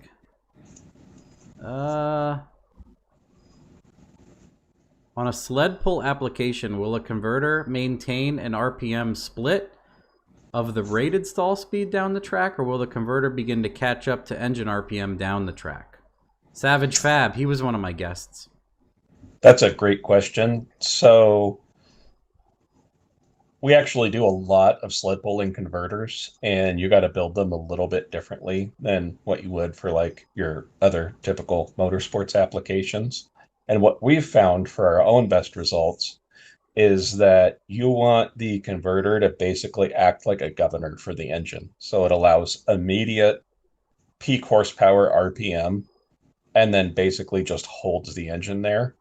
And you rely on the converter slip to keep from creating excess wheel speed and the tires digging down into the surface. You're more kind of like, I guess, propelling them over the surface, for lack of a better description. And then just letting the sled do its job as the weight comes up to the tongue to load it. If you have too tight of a converter to where it either loads the motor too much or allows too much drive shaft acceleration too soon, then that's where you can get into wheel speed on a sled puller, and then it just kind of like digs down and kicks dirt instead of actually moving forward. So If our parents were to marry and we found ourselves new stepbrothers, what would make us become instant best friends? That's a good question, non-technical for. definitely karate in the garage and then eating ice cream while watching Steven Seagal. Oh man, that's awesome. Has anyone ever gone slower with a glide? That's a good question. Oh, for sure. Yeah, I if you mean, screw it up enough, sure. if you have a 4,000 pound Impala with a 327 that makes 400 horsepower, and you took out a turbo 350 and put in a power glide and back to back them at a drag strip, it would definitely slow down significantly because there isn't enough ratio to keep the mass accelerated. So there's definitely a time and a place where a power glide is, not the right choice for a car. Those are fewer and far between because bulk horsepower is so easily available these days. But yeah, that scenario still applies for sure. Then there was a good one here. Oh, he asks, is the Cletus podcast still scheduled? He is so busy. He and Kyle said they would do one, but it's just nailing those guys down. And I'm not gonna, there's no way I'm not even close to being upset about it. I thought it was cool that they even answered me and said, just setting up a good time. I can say I didn't want to say it before you and have people get all wound up. I'm gonna do one with Mike Finnegan next Thursday because I'm Nice. busy. I'm busy Saturday and he's busy Saturday. And then I think after that, I'm going to have Hank Iraz. We have to figure out a time and day. He said he can't do weekends either, so I think I'll just move a few to Thursday nights next week and the next week if I can get him. Yeah, then that happened too. He got COVID. And I mean, he's setting up a new shop, installing it. Like, can you imagine trying to get that guy for 4 hours at a night on a Saturday night? Hopefully he's just having fun and not making videos all Right. day. Like, I can't believe he has time to have fun, to be honest. Right. Because I think he still edits a lot of his videos. If I were him, I would just hire an editor at that point. I'd be like, here. I should almost hire an editor just for fun. Because I probably have 100 project videos I haven't done. Like, the simple things that I filmed. But I have a folder on my NAS that's like to be edited. Like, if it's not super important or isn't with a rolling project. Or if I film some dyno stuff and I can do it any time.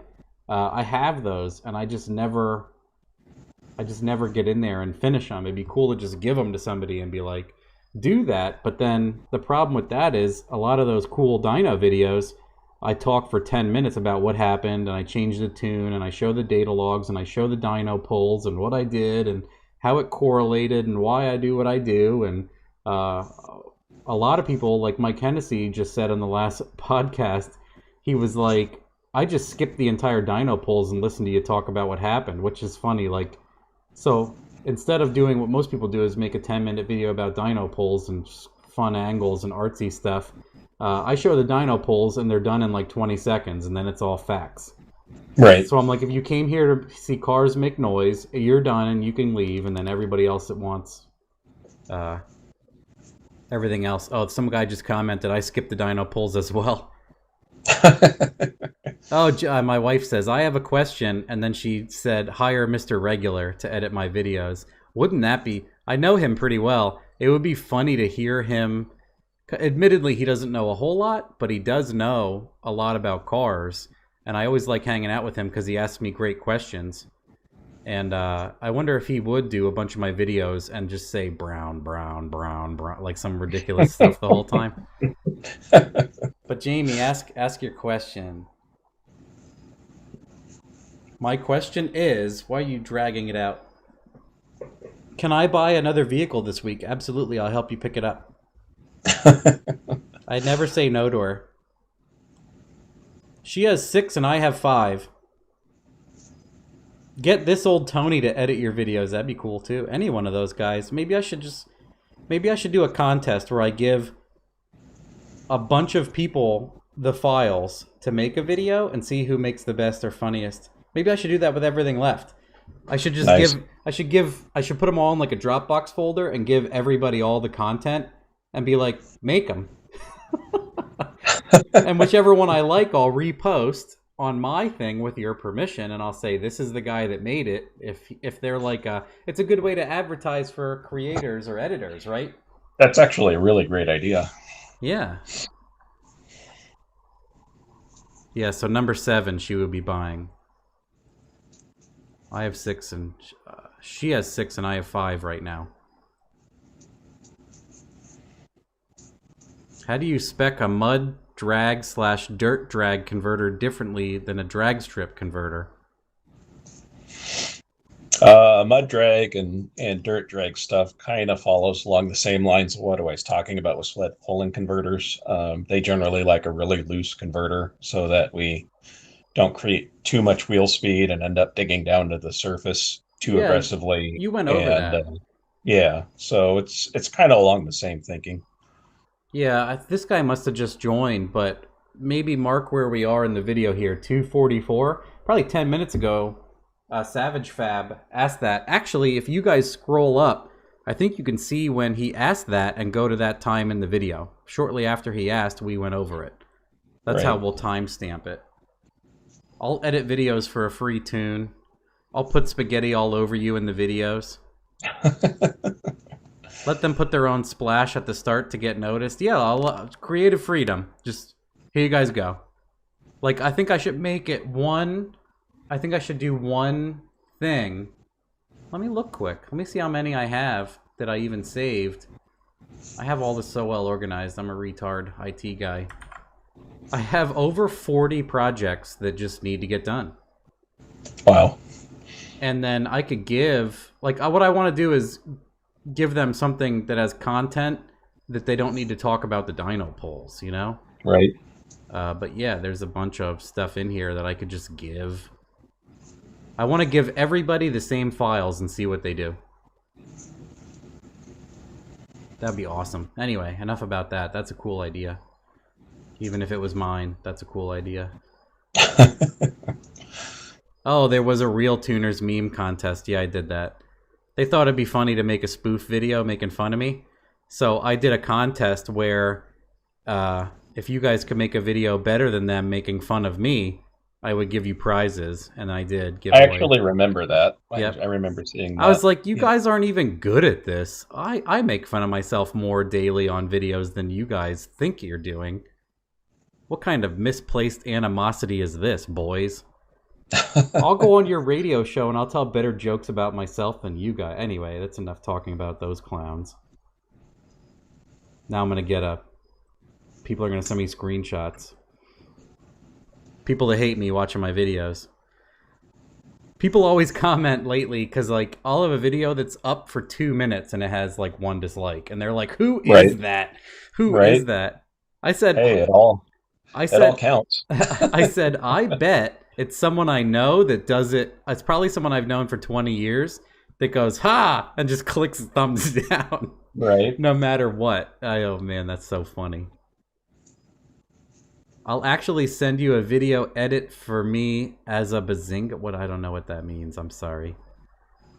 Make some models of all your cars. I guess that's you and me. For me, I have my 92 Toyota. My wife has a 2013 Ford Flex, and then I have my 98 Z28. That's it. Is that an EcoBoost Ford Flex? No, it's not EcoBoost. Oh. I always thought those Ford Flexes were cool, in my opinion. I love it. It's a great rig. Because I heard the EcoBoost ones are like pretty fast for like a station wagon, really. Yeah. I was always interested in them, but I'm too buried in my Kias to notice anything else. Right. Oh, people are saying Brent from PFI would be great. Yeah, I posted on one of his videos and asked, and he said, absolutely, let's set it up. And from then on, I have never been able to get in touch with him. And I don't want to just be like, hey, call me and give out my phone number or something ridiculous. That would be terrible. But, and then for make and model of all our cars, oh man, mine are like a joke and Jamie's are incredible. So, oh, that's why she said I have 7, actually. She bought me the Mustang. She owns it. She bought me the gray Mustang. Nice. So it is essentially, it's registered to her. So we have, oh man, we have a 15 SRT8 Jeep. Everything nice is Jamie's. I think I said this. So that's Jamie's. Actually, I have a 19 Ford F-150 pickup. That's mine, but it's hers. It's registered to me, but it's hers. She keeps it nice and clean, and you know. And then I have a 17 Kia Soul. I have a 13 Kia Soul. I have the G yet. It's a 06 G35 with the LS swap. I have the 02 Mustang, which Jamie bought for me. She has 06 Cayman S. She has a 91 Jetta that's incredibly clean with the 12-valve VR swap that we did videos on, and she did videos on. She has a 06 Evo 9, and then she has a Audi RS3. Is that a good range right there? That's quite the range. I think that's all of them. I think that's... Yeah, that's it. That's it. Oh, no. No, there's a R32. She has a Volkswagen R32 also. You can drive a different car every day of the week. Yeah, and then... yeah, is that it? I just said that's it, and then I thought of the R32. Yeah. I think that's it. She's asking if she can get another one tomorrow, and I said yeah, so she can surprise me. That'll be cool. What kind of dog is barking in the background? We have pugs and we have Brussels Griffins. Oh man, get Dirt Floor on here. Yeah, that'd be cool to have him too. It's so many people like that I want to have on. I can't even remember all. I almost want to do like, you know, what would be cool one day is do like open mic night and be like, I'm live. Who wants to come on? And like try to get them to jump in. Right. It'd be cool if I could do like one of those calls. I think these things can support like 46 people. Just mute everybody. Oh, wow. And then turn people on every now and then. I mean, that's scary, but also would be awesome. It's the kind of scary I'm interested in, but don't want to get in trouble with YouTube. Matt, have you driven the new Kia K5 GT? No, I don't know anything about that. Phil at DPC Converters offers a version of his converter that is the same stall speed but has a higher efficiency. Could you possibly allude to what he is referring to as more efficient? I mean, I can't speak specifically to whatever he might be doing with his products, but generally speaking, there are different ways to build a converter to provide, same or similar stall speed with differing rates of efficiency. And that's all going to be based on the impeller fin angle in the converter, which is the transmission half of the converter, so to speak, as well as the stator design.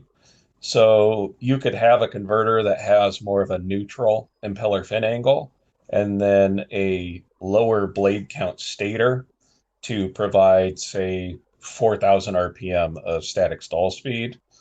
And then you could do that same converter core family with a more positive impeller fin angle and a higher vane count stator to achieve that same static stall. But the converter with the more positive fin angle in the impeller is typically going to provide greater overall coupling efficiency throughout a run. So, that's pretty common in the converter industry as far as having, the same stall speed characteristics with different coupling rates. Pretty much any converter builder, that knows what he's doing or she's doing is capable of building converters to do that. It's pretty common. So here's one for me, and then I'm going to ask you one that came up here. John says, would I ever coyote swap something? Absolutely. I like the coyotes a lot. I don't like how big they are, and as far as packaging is more difficult than what I'm used to. That's one of the things is their, expense and everything else out of mind. I think they're an incredible engine, and it would be cool to do one, but I would never, ever want to do a stock ECU. There's too many strategies. I don't want to learn them, and I don't care. But obviously Holley makes plug-and-play stuff for Coyote, 4-valve, etc. I would love to have like a Holley on a Coyote in something and turbo it or do something ridiculous. Yeah, that would be awesome. I would love to. If someone could just drop off a car with a TH400 and a Coyote and a Holley in it, I'll do all sorts of cool things for you. I'll hit up like Varen and everybody. Like, you guys want to send stuff over? I got a whole car here. We just have to hang it on and floor it in videos. I know a converter guy, so just saying. Oh, for Coyote motors? Coyote to TH400, obviously, right? Yep. Yeah.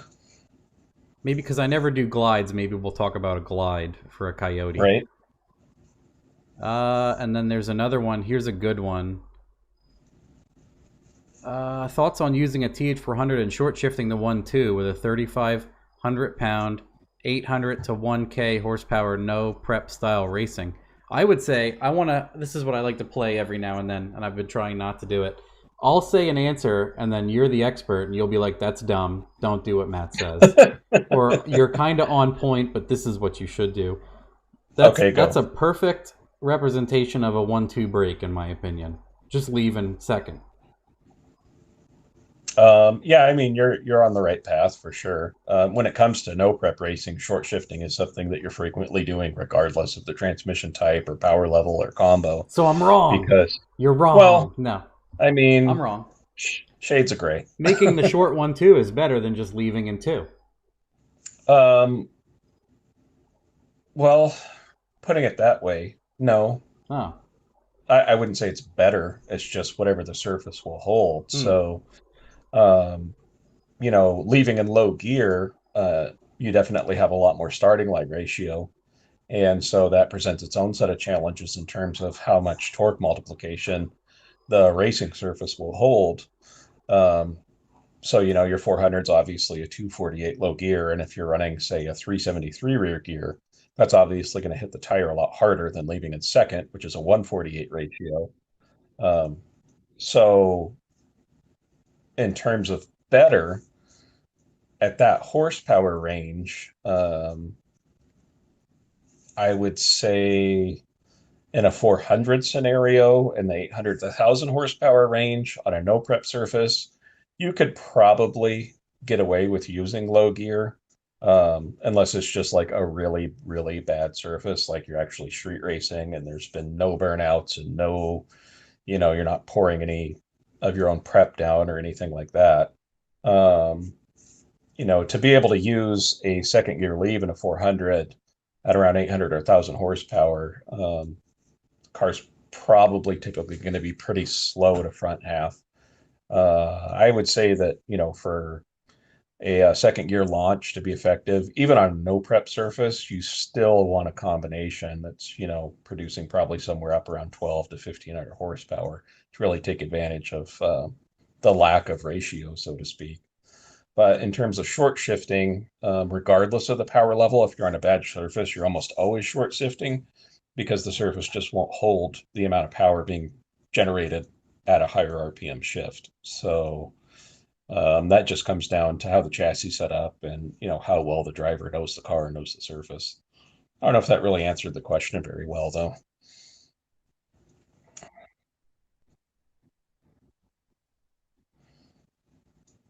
I don't care.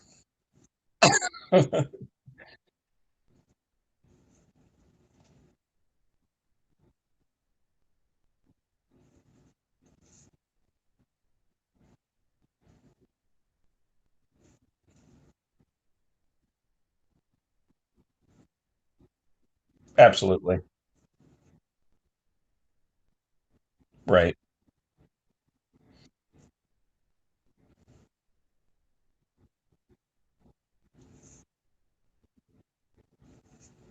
Yeah. Yeah, I see them. Yep.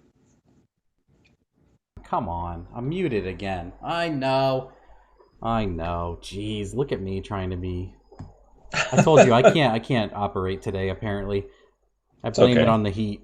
Can you do an Yep. 80E second gear leave without hurting the trans? And I would say, yeah, if you're foot braking, like I don't think they have a trans brake for an 80E that's a 1-2 brake. No, So, they actually do. oh man, look at me. I'm learning today. Yeah, like actually, on Jake's his D3 brake, you can actually do that one too. Oh, because when you activate it, it's in manual mode, right?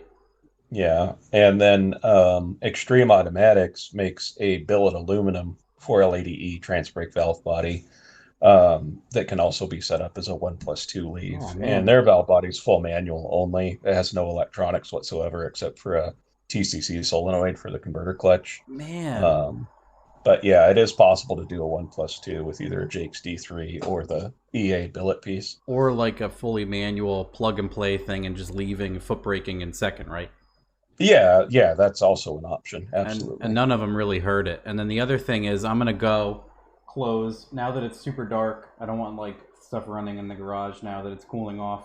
I'm gonna go around and close it from outside because if I open this door, my room is gonna completely fill with bugs. So talk amongst yourselves. Maybe you should look up the if you can watch the chat. You could just answer stuff for people. I'm gonna run for like a minute or two. Sure.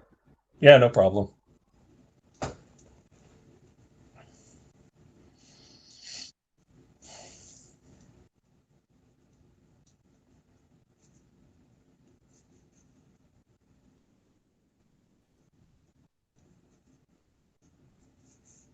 Following up on Papa's Garage for short shifting the 400 and regarding any special converter considerations doing that.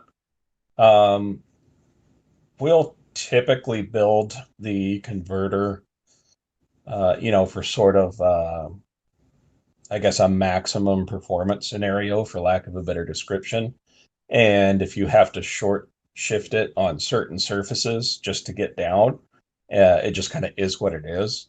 If it's going to be a no prep car where you're only racing at like one or two different facilities, and you're always on the same type of surface, and we know going into it that, the surface or your driving style just requires a short shift for whatever reason, then we can incorporate, those factors into the torque converter build and how we design it so that we can still get the converter to, couple as efficiently as possible in that type of scenario. So again, it just kind of comes back to like what we were talking about before with converter design. It just pays to have that conversation with your builder and let them know, where you're going to be running the car, what type of surfaces you're going to be on, and what type of expectations you have, and clearly explaining those so that the converter can be as close to what you need as possible. As far as an advanced table for Matt being able to properly use the mute button, yeah, that's something I'm gonna have to work on. That may have to wait until like Hawley V7 comes out, so we'll see about that.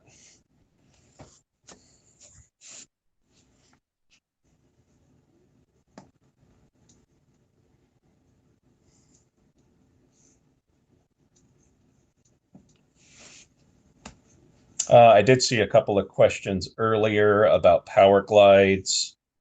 And as far as like how much power can a stock case handle, how much power can the stock 176 gear set handle? So I can go ahead and just address those real quick.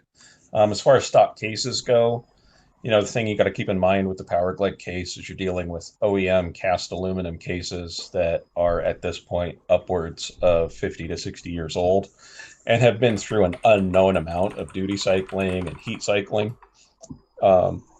And something that may check out visually okay may still have some sort of flaw in it, or unseen issue that can compromise the overall durability of the case. So you're just going to basically, I say all that because you're just going to be taking a gamble using an old stock case to a certain degree. That being said, we don't see a lot of stock case failures even being that old, as long as the power glide in a stock case is being used within its appropriate parameters. Typically 12 to 1300 flywheel horsepower is like a good maximum practical limit for a stock power glide case. Some guys get away with more, some guys break them with less. Again, it's kind of a crapshoot. The stiffer the chassis is, the less flex overall, the further you can push a stock case before you're going to hit its failure point. And typically when you break one, you're going to break one either at the band adjuster pin or around the servo area. And that's going to get fluid under the tires, and that's a bad day for everyone. So you just want to exercise caution. As far as stock 176 gear sets in the Power Glide go, again, you're going to get mixed answers. We typically like to limit it around 650 to 750 flywheel, but there are guys that push 900 or 1,000 through them and don't have a failure. There's guys that break them at 500 the first time they let go of the trans brake button. So again, it's a little bit of a gamble. But that covers those. And now Matt's back, so take it away. Oh, I'm back. Well, you're doing the same. I'll just sit back here and let you answer the live stuff. I'll just go away, and you guys can call me when I should disconnect right now. Reaper Mech, he asked a good question. What info is needed to spec a torque converter? So for custom builds, I typically like to get as much engine information as possible. I mean, I want to know cam specs, static compression ratio, cylinder head information. The intake manifold design is going to affect it. If it's a power adder deal, I want to know your power adder details, vehicle weight, even the type of suspension in the car can affect how we build a converter. Your rear tire size, gearing, all your transmission information, whether or not you want to run dump valves, trans brake, yes or no. And then the biggest thing, just, what your goals are and what your expectations are, so that we can, help manage those expectations and give you a realistic idea of what the product's actually capable of doing for you. So yeah, the more information we have, the better. There's a lot of cookie cutter combinations out there, so to speak, especially with the SBE, Turbo LS stuff that, if you just call me and tell me, hey, I've got a 5.3 with a S485 and a BTR stage 2 turbo cam, and I'm running a Terminator X, and I have a 400 with a brake and a 355 gear. I mean, chances are I can put you in a converter just based on that. That's going to rail, and you'll be really happy with it. Because we do so many converters for so many of those kind of combos. But even in those scenarios with the cookie cutter stuff, I still like to get as much information as possible. So the more, the better, basically.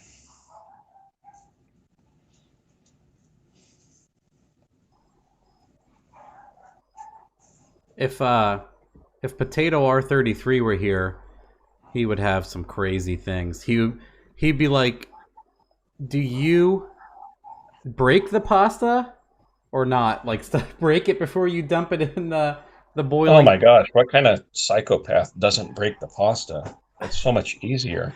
Do you ever see When you go those? to eat, when you go to eat it, it's already in small pieces. Yeah, I was saying something to somebody the one day about breaking it in half, and then once you're done cooking it, you put spaghetti sauce on it, and then you cut it up to eat it. And and if they're Italian, they're like already like loading a Right, gun. Yeah. right. People break pasta? What's your favorite candle scent? Shorts or a Speedo? Oh, here we go. Here we go. Watch this.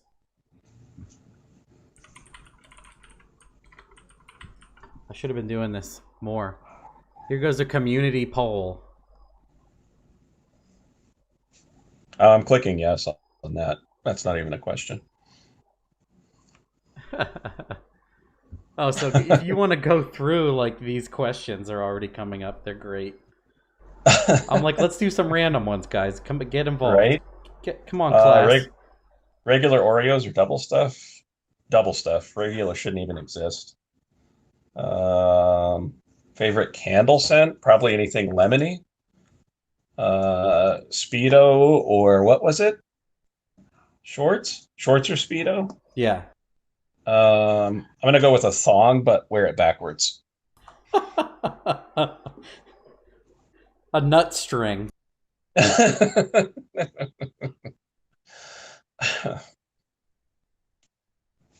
Apple or Android? I like Android.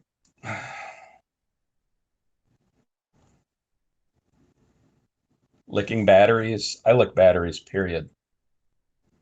It's a great taste. Front wipe or rear wipe? Definitely rear. I don't think I could even reach if I did a front wipe.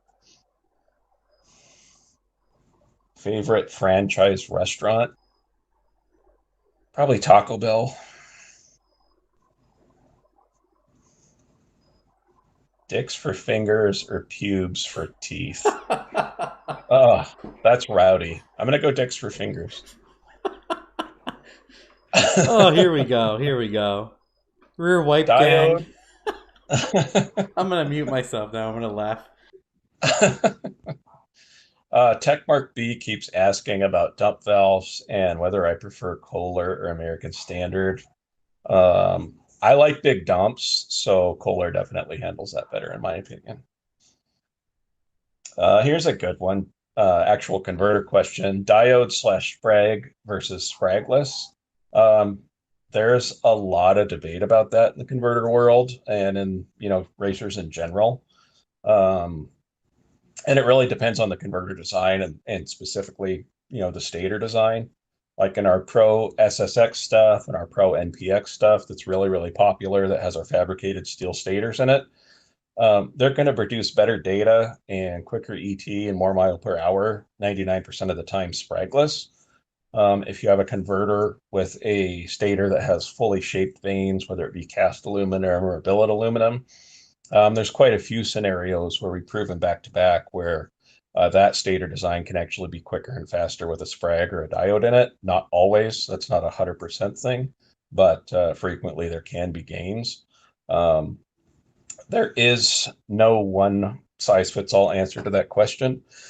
And again, it comes back to having that conversation with your converter builder about what they feel is best for your specific combination. And then there are some guys that are educated enough that they just prefer one of the over the other because they just know their car and that's what they like. So, but broad general answer, spragless when possible. For the crowd here, where it's predominantly street cars with lots of street use, a sprag or a diode style converter could potentially run cooler. So there's some merits to that as well. And we actually cover that. We have our own series of YouTube videos, which we've talked about, and we cover all the different sprag and diode and spragless options in there if you want to check it out. You might find some helpful information there as well.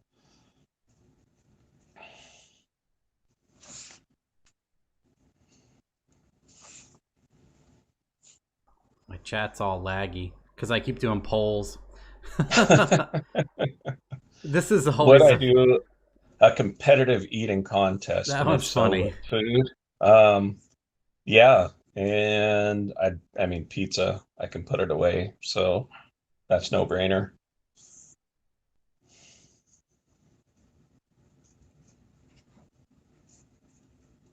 Kick a wall with a toothpick under your toenail or clip your tooth with a nail clipper. That's awful. Um, Toothpick under the toenail. For sure, the toenail is nothing. It'll heal in a day or two. The chipping your own tooth off thing is kind of a Right, stupid thing to do. That's kind of an easy answer. right. Well, I just did the Uh, chicken and horses poll. Everybody jump in there.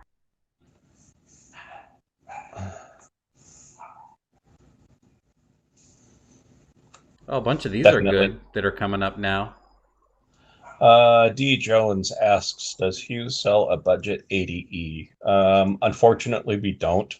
We don't get into any OEM level rebuilding of any transmissions. And the cost of transmission cores and transmission parts is just skyrocketing on like a weekly basis from our suppliers.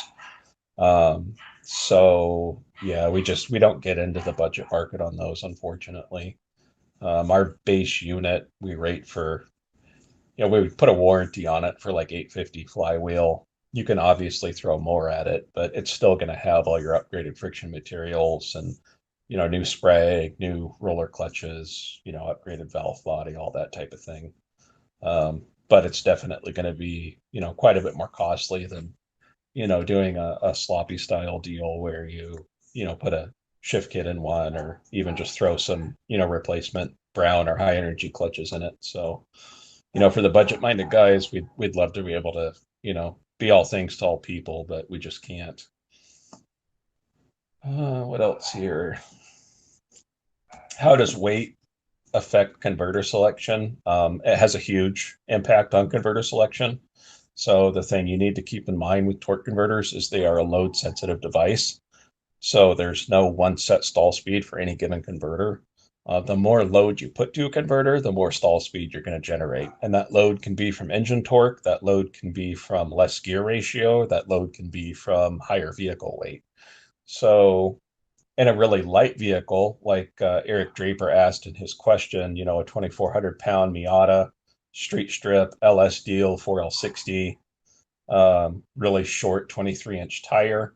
That's a really lightweight chassis. And even though it's only a 327 gear, you still have the 306 gear, the 4L60 in low, and the short tire. You're not putting a lot of load on a converter in an application like that. So if you were going to go with like just a off the shelf, like 3,000 stall for something like that, just as an example, that converter may only flash like low twos just because of the weight and the gearing and the tire. So if you're looking for higher stall speed, you're definitely going to be wanting to get into, a higher stall speed rating than what you may think may be considered normal for that type of application, just because of the lack of load in that combination. Milner 1 asks, is a high stall 350 capable of highway use? Sure. I mean, it's just all about what you're willing to tolerate. If you have a really high stall converter and you want to go bomb down the highway at 70 miles an hour and the converter has a bunch of slippage, but you're able to manage the heat, and you're willing to tolerate just like a high strung combination on the freeway, then you can absolutely drive it as long as heat's kept in check. That more just comes down to what you're willing to, put up with. Did you see this one, Pete? Who would win, a chicken with a glide or a horse with a TH400? I'm gonna go chicken with a glide. Uh, yeah, light is right.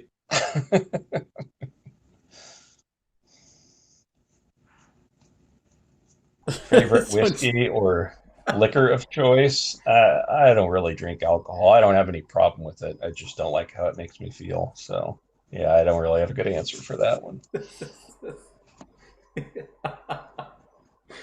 How many times do you accidentally shit your pants annually? Be honest. Oh, that's awesome. Gosh, honestly, probably a couple dozen. You know, I mean, I'm a car guy, which, means I have a terrible diet. I eat like a 14-year-old. And yeah, sometimes you trust a fart when you shouldn't. So yeah, I'm not, there's no shame in my game. Because I'm 2 in this year. Oh, I've got you beat. I'm shitting my Yeah. pants right now, this guy Yeah. says. I've got you beat. You've got nothing for me if you're only at 2. Poop is funny. This one, did you see install clutch packs soaked or dry? I think that's a good question. So if the transmission, a do-it-yourselfer type deal, I would say you should always soak them if they're brand new clutches, especially if the transmission's going to sit for any period of time before you actually install it. At Hughes, we actually install them dry, but we do that because our transmissions immediately go on the transmission dyno and get a full fluid fill and circulate it at very low RPM. Um, so we don't really have to spend that 30 minutes or so soaking clutches to make sure that the oil adequately penetrates the friction material. And then during the dyno test, it's a really low load test, so we're not putting any significant power through it. So that test adequately lubricates the friction materials for us. But yeah, for do it yourselfer, I would say soak them. Well, that's a good that's something I would have not guessed, is that you just put them in and you go right to a thing that basically runs the fluid through it. So why would you? Because you're constantly cracking open clutch pack stuff. So why Yeah, wasting the time to soak them would take way longer, because you're going to throw it right on that anyway. And then exactly. running it circulates it better than just putting it in. I was going to Right. ask, what do you guys use for a dyno? You have like an electric motor that you can attach to torque converters, or do you have a... So it's actually a superflow transmission dyno, and Oh, ours is an wow. older model, so it actually just uses a 350 small block Chevy I to didn't even know power it. those existed. That's Yeah, showing my knowledge of transmission stuff. yeah, A superflow transmission dyno. Like, I know yep, people have, they put them up against like if someone builds a lot of GM trans, they get like a GM engine and just run them and test. right, Like right, whatever. It's not really doesn't measure anything. It doesn't ramp anything, but it just, they spin it up and make sure it hits all the gears and has fluid right. pressure and whatever. I mean, that's basically what we're doing. We are able to simulate a load on the output shaft through a brake that we hook up, through a splined coupling.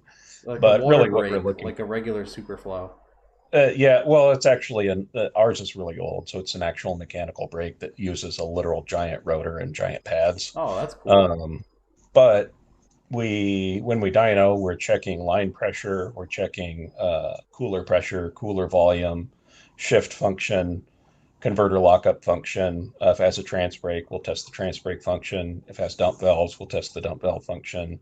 But like you say, even with the small block on there, we aren't putting a tremendous load on the transmission, so it's not going to see the loads that would in a 1,000 horsepower street car. But it's more just a functionality test, and if there's any glaring issues in the build, like maybe a builder accidentally pinched a sealing ring, dropping a pump into a drum, or accidentally cut a lip seal or something like that, which happens. That's the type of stuff that's going to show up on the dyno, so we can catch it and make sure that's corrected before it goes out the door to the customer. Yeah, and then if they have no gears or burn it up, Right, they didn't right, have their shifter or didn't put enough in it or blah blah blah blah blah. right. There's a bunch. There's a bunch of stuff here. If you want to go over what you think would be best to answer or funny to. Let's see. Oh, this is good. The shit yourself follow up. Toss the drawers or pressure wash salvage for later use. Absolutely toss the drawers. That's not even a question. Underwear are cheap, or you can go commando. I mean, you have so many options. It doesn't really matter. So toss them. It's not worth salvaging. You wipe with your sock and you throw both out the car window. Yeah, bingo. Every problem has a solution. Would I rather build a fast car competitive at racing events or a fun car, burnouts and ice cream? Fast car competitive at racing events, only because that's my preference. That's what I like. I've tried doing the fun car, just burnouts and ice cream, and yeah, it's fun. I enjoy it, but I'm just like Ricky Bobby. I want to go fast, so I love race cars. I love drag racing. So yeah, that's just my flavor. Codeman Rose asked, would you touch an ADE for a car that weighs under 3,000 pounds and makes 5 to 600 wheel? Unless the transmission gave me some reason to suspect an issue, absolutely not. I do the basic shift kit stuff like we've already talked about here. But yeah, apart from that, even if it's a higher mileage unit, if the pan is relatively clean and it doesn't have like really, really bad oil in it, then I'd say, give it a whirl. Yeah, that's so light and makes no power. Right. I'd have to say, like, I've done a bunch of 2500 pickup trucks and tuned even way more. And a lot of times they have stock trans, stock converter, and the trans doesn't even have work. Usually, when someone Right. says stock ADE, it has like dual feed or something for pressure or Sure. whatever the HD2 kit or similar things are. And Right. half of these guys have absolutely nothing done, and it's a 5,500 pound truck or heavier if they're four-wheel drive, and they make like 500 to 650 wheel, and these Right. guys tow, rolling burnouts, everything. And to put that into perspective, a bunch of them have 135, 160,000 miles on them when people do this. So Yeah, they exactly. they have 150K, and then they make 500, 600 wheel, and they weigh 5 to 6,500 pounds.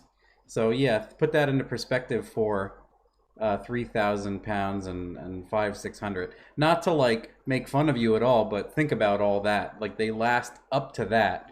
So like you said, if it doesn't survive, something was going to break anyway because Right. they're beasts.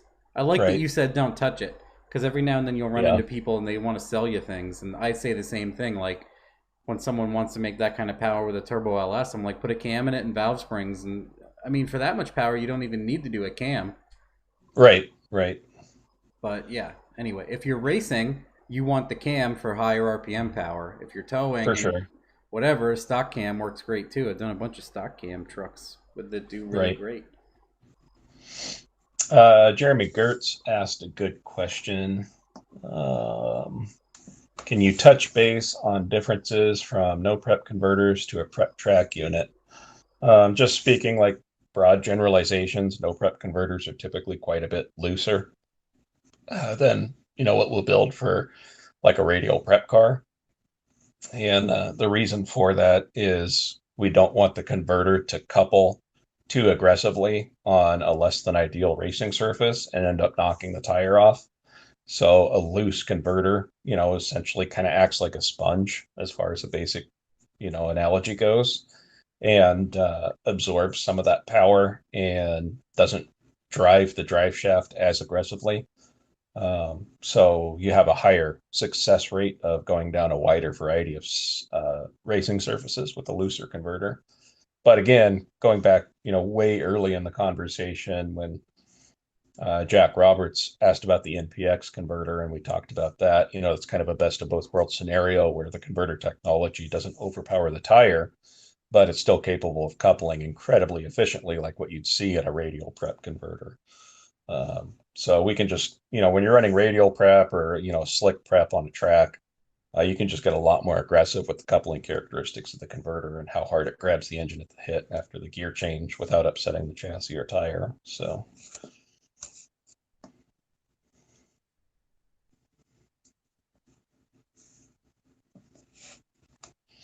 let's see. Tech Mark B, gas station napkins or fast food napkins for emergency wiping preference? Definitely. Yeah, definitely fast food napkins because they're more consistently softer than the gas station napkins. I mean, they're both bulk, but at least fast food napkins, people know that you're going to have them on your face. So, they're a little more gentle on the old backside.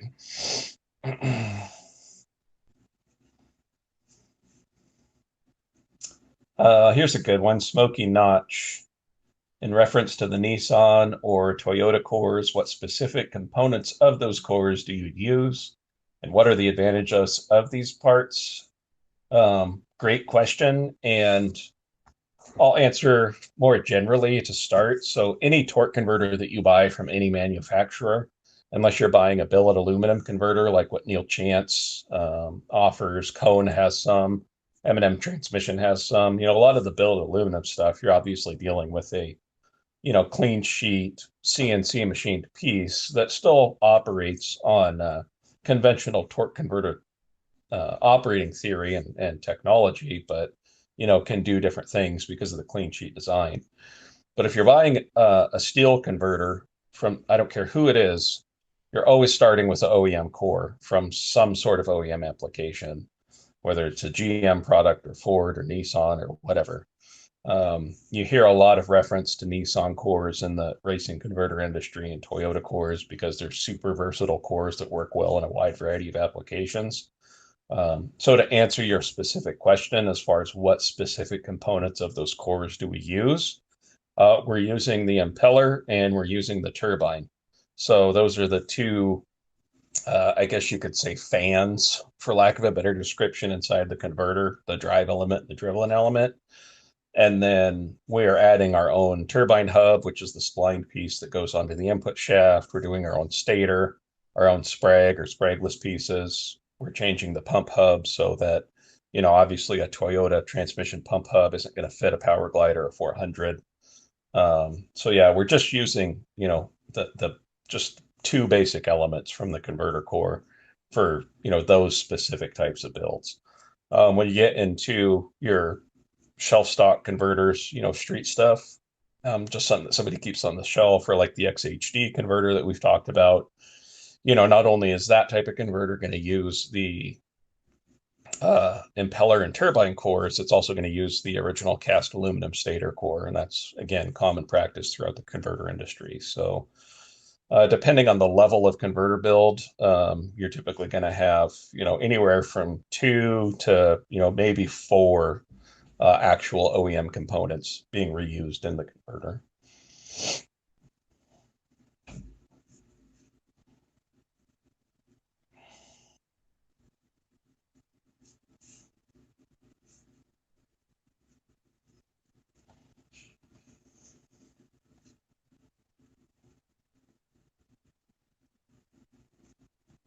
And the poop questions are really popular. It's one of those Huh. things. Once they start with the poop. Yeah, I mean, I'll talk about it all night. Yeah, I'm finishing my business. If a cockroach is coming, I'll just stomp it. That's no big deal. Any thoughts on the A340 behind a 2JZ GTE? Um, so we don't get into the A340 transmission at all at Hughes, but there are some companies that do. The one that comes to mind off the top of my head is ATF Speed in Florida. Jason Gatlin runs that place, and they are a super badass company to deal with really killer products. So if you do want a built A340, I think they have an option for like 1,000 or 1,200 horsepower. that's really the only company I'd consider using for that particular transmission here in the US. And then there's some builders in Japan and Australia that get into them as well, and can make them work really well. So it is an option, but you definitely want to deal with somebody who specializes in it. As far as like a do-it-yourself type deal, there's enough idiosyncrasies in the A340 and aftermarket parts that need to be addressed that, I would stick to professional build on one of those unless it's just like a really basic, 2J, 400 or 500 horsepower, and you want to slam like an Alto clutch kit in it and, a shift kit, you could do that. But, if you're going to push any more than that, I'd deal with a pro. Miguel Campos, what year is my Z28? Said it was LS. What tranny am I using? What does it make? It's a 98. Right now it has a SBE 5.3, a Gen 3 motor in it with 243s and a custom cam. And I'm actually building another LC9 based aluminum 5.3 on the side. That's going to be a high compression deal, all forged. Another custom cam, actually a set of small bore aftermarket LS3 heads. I run a power glide and a bolt together converter and two-stage dump valve system. I don't know what it's going to make, to be honest, power wise. The SBE, I mean, it's Gen 3, so it is what it is. I mean, 900, 1,000, I don't know. It's going to expire at some point, which is why I have the good motor going. And, when the good motor's done, I'll probably aim for, 13, 1400-ish. But yeah. Savage Fab asked billet steel stator versus billet aluminum stator. That's all basically dependent on the combination. So billet steel stators actually aren't all that common. Pro Torque is doing their steel stators out of billet now. FTI also does that. Our steel stators, we actually still do fabricated steel, as do most converter builders. Billet aluminum stators, a lot of different companies are doing billet aluminum stators. Typically, our steel stator stuff is quite a bit quicker and faster than the aluminum stator stuff, comparatively speaking, in the same combination, at least when we're dealing with higher horsepower, power adder type applications. The aluminum stator stuff, where you have more fully shaped vanes and more torque multiplication, that can be advantageous in a heavier car or a lower horsepower naturally aspirated car. So again, it's just application specific. I hate to keep going back to you just need to call and talk to us or to whoever your preferred converter builder is. But I mean, that's the honest answer. It's just a conversation you have to have. Well, that's similar with that's just an answer too. It's a good answer. And then what I try to do is think like, what are they like? Most obviously, what are they trying to do, and give suggestions, or be like, hey, the most important thing for you is going to be this, or if it's your first turbo car, you're probably if you're building it, you're probably going to build it wrong or blow it up before you actually need to get a good converter. So right.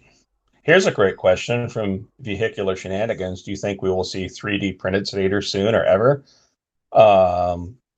I don't know of anybody off the top of my head that has done that yet, but it's definitely an option. I mean, they're 3D printing. Ford has 3D printed aluminum intake manifolds. Ken Block's EcoBoost truck, has a 3D printed aluminum manifold on it. So it's definitely possible. Did you also see that Koenigsegg 3D prints Inconel turbine blades? Nice. Nice. I hadn't seen that yet, but that's awesome. Ridiculous. Yep, 3D printed housings and blades in the turbine. Yeah. So I mean, a 3D printed stator absolutely could be done. I don't know of anybody doing it yet. But the other thought that I had kind of along those lines, I'd be interested to play with carbon fiber for stator construction, mostly just to help keep weight down. So that's another thing we've talked about. I don't know if it's going to happen, but yeah, definitely a good possibility.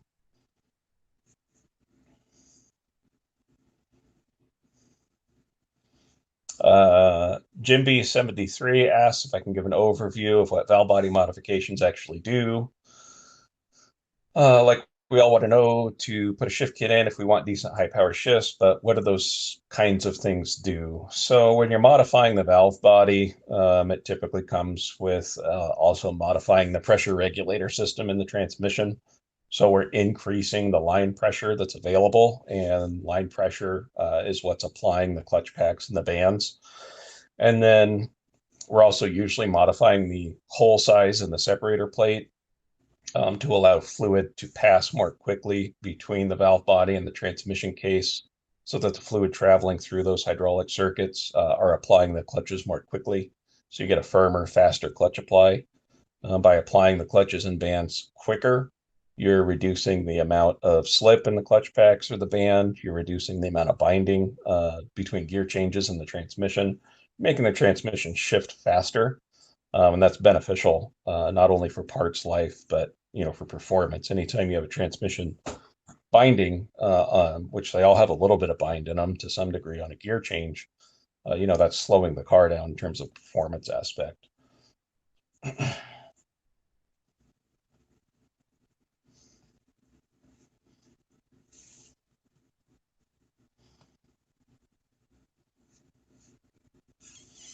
What was my first street race or track race? What was I driving? Most importantly, did I win?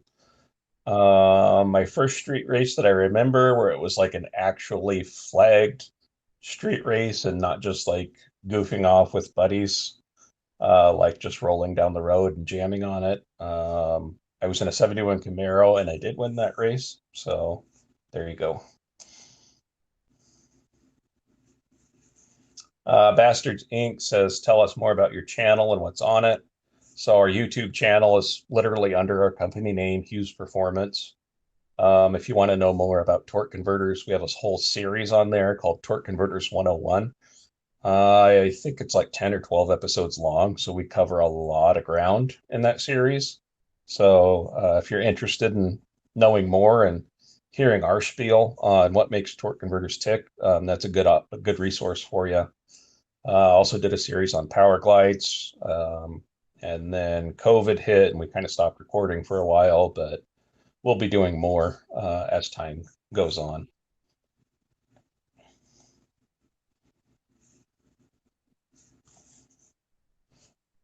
You guys don't even need me here. That's good. It's good for me to shut up and listen. Trying.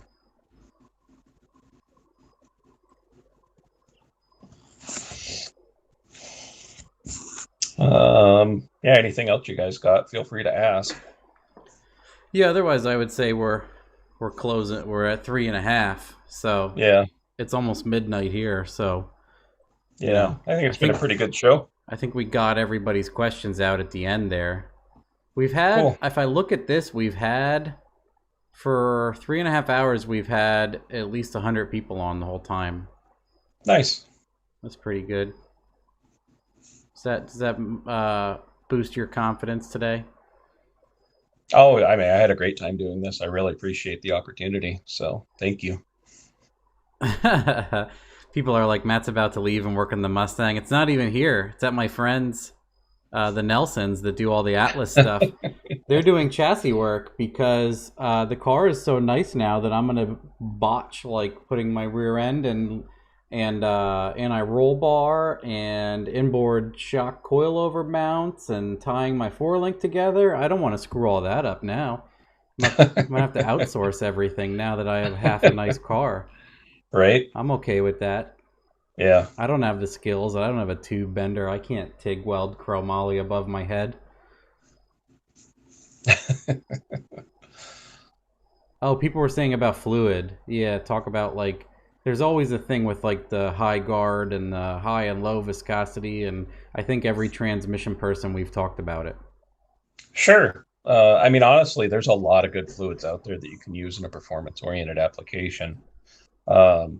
We actually have our own at Hughes, that high performance lubricants out of Illinois make star spec, and we call it our extreme street strip synthetic type F. So it's loosely based on the type F formula, but with its own tweaks, and it honestly works good in like anything we put it in.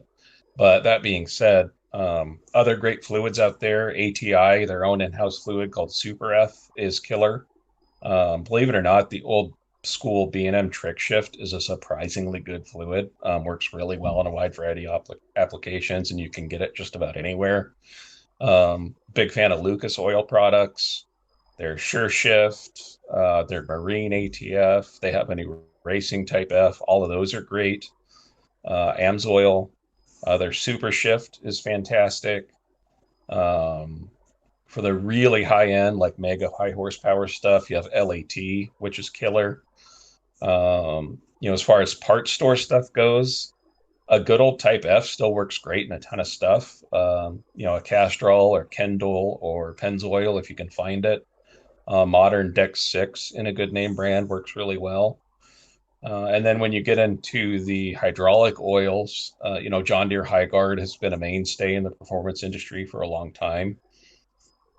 As far as what viscosity to use, it just depends on how much you want to tighten the converter over what ATF is going to offer. As you increase fluid viscosity, you're going to progressively make the converter tighter because it's going to be more resistant to fluid shear. High Guard, it's worked great for a ton of people.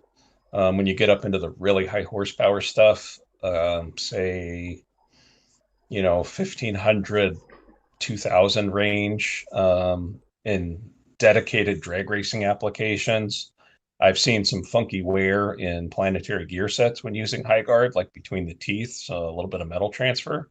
So, and it's not like set in stone every time, but I have seen it. A product that I like better as far as hydraulic oils go is Amsoil compressor oil. It's killer. It works amazing in everything that you put it in. And they have 4 different viscosities, so you have a wider tuning range as far as converter coupling characteristics go. And I don't see any of the funky wear in planetary gears with the Amsoil compressor oil that I do High Guard. As far as like your generic tractor oils, like what you're going to get from Tractor Supply, the real dirt cheap stuff. I mean, I know there are people out there that swear by it and it's never let them down and they love it and they'll never run anything else or spend money on expensive fluid. In my opinion, it's all trash. It has no business in a racing transmission whatsoever. When it starts to go away, it won't like burn or change odor, but it can make the converter start acting funky. Gear changes can get funky. And if you're data logging, you can actually see it in the data. And then you change it and you put a fresh, change of oil in it and stuff starts working normal again.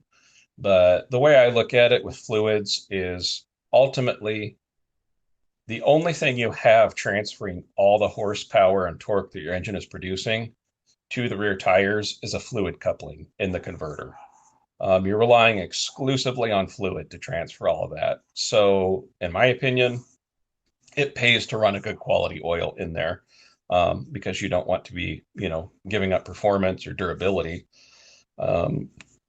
Even if you're doing a budget deal where you did an 80E with an HD2 and a billet triple disc and you're in that like $1,500 range, like Matt and I talked about earlier, I mean, $1,500 is a lot of money. I say protect your investment, spend some money on some oil. So that's my 2 cents.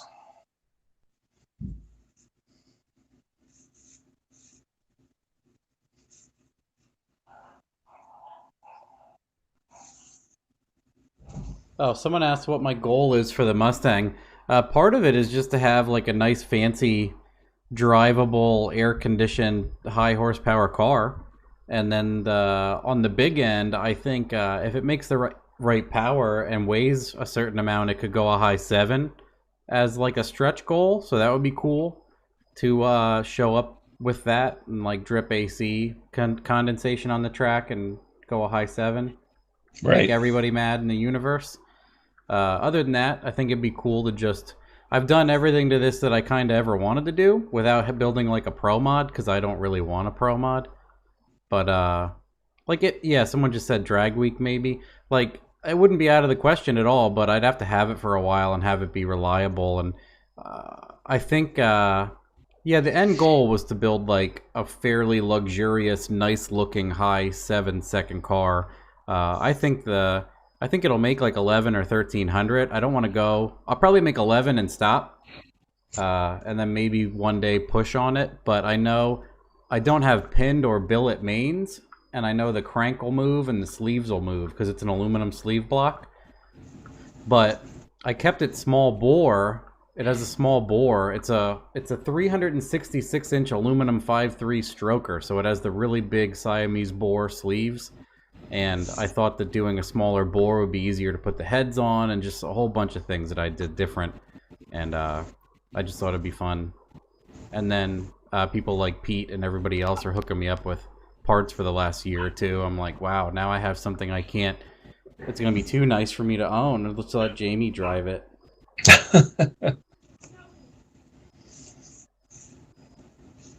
Drag Week in the Kia. Yeah, I've said this a bunch of times.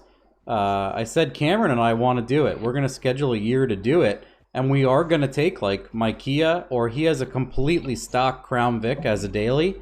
We're just going to take that and drive comfortably and sit in the AC and make one pass and talk to people. And I think that's the way to do that event, not kill yourself and have a miserable time the first time. Right. Just go and actually have fun like a spectator instead of trying to blow up your 10-second Turbo LS car everywhere. Yeah, make it an experience rather than just going for the throat. Yeah, I think no matter what, it's going to be difficult, so you might as well just see how awful it is or how fun it is for most people. If you're a masochist, you might really enjoy the activity. Right. Oh, the Vogler said, excellent show, Matt and Pete. Thank you for your time. The Voglers. Nice. The Voglers. They're brothers that own a shop over here. I'm in eastern Pennsylvania, and they're in western New Jersey, so we're like very close to each other. And they own an automotive shop in like Alpha, New Jersey. So if you guys are there and you need something done, look up Vogler's Automotive. They build Turbo LS garbage also privately for fun. And they usually all come at the same time, and like maybe a friend or two of theirs. So I call it a Vogler Dyno Day every time they bring stuff out. Yeah, we just did a 80 and a bolt together converter for one of their projects. Super good people. This is funny. I've said this a bunch of times, so I don't know if he's heard me say it, but it would be funny if it's all coincidence. Matt, if you just don't touch the Mustang, you're going to end up with a radial versus world car in 6 months. You know, that's what I've said it many times online and to my friends. I'm like, if I just keep waiting to finish it, I'll probably get handed a 25-2 chassis or whatever it is. I said, I'm waiting for it. Intentionally and unintentionally. Right. No, but yeah, I forgot to say it in the beginning now that I'm realizing. But again, thanks to Hughes for all the help with everything. Yeah, incredible, guys. For sure. I didn't expect and wouldn't have expected you to help out or anything. So I appreciate it, obviously. I'm not trying to be a jerk about it, but yeah. I'm just like, for this car in the last year, I'm like, man, everybody's sending me really cool stuff. Jeez. Yeah, we're excited to be a part of the build. So yeah, I said to someone at the dyno the other day, I said there's so much money and anticipation, and it's so nice that like it probably won't have oil pressure when it starts. Just because I always make fun of people, and I'm like, it's me, I'm that guy. Right. Well, where are we at? Is it time to say goodnight? Yeah, 3:47. It's time. Yeah. All right. It's time. Well, I got stuff to dyno tomorrow. Classically, I do this show late, and then I have to be up and tune cars, and then whatever else. So, yeah. Well, again, thanks for being on. You know so much. I was starting to do deer in headlights a few times. I was like, whoa, overwhelming. And maybe it's just my difficult day for whatever reason. I think it's because my kid woke up today and did the daddy 15 times a second thing to me all day. And my brain is checked out at like 10 a.m. today. Right. Oh, man. Every now and then he does that. Daddy. And I'm like, my brain is like on tilt. And I'm like, bro, I can't even answer. Well, thanks for having me on, Matt. I really appreciate it. Yeah, no problem. We'll have to have you again sometime. I think we should do people were saying like chat roulette. And we should get like as many people as can come on one day at once. And we can all... maybe we can find a way to do something, but it would be funny. It would be hilarious, like the Devin and Troy thing. It was ridiculous. Yeah. Any way I can contribute, just let me know. All right. Well, thanks again, and thanks everybody else, and have a good night, and wherever you are, bye bye. See ya. Yep. Bye. Bye.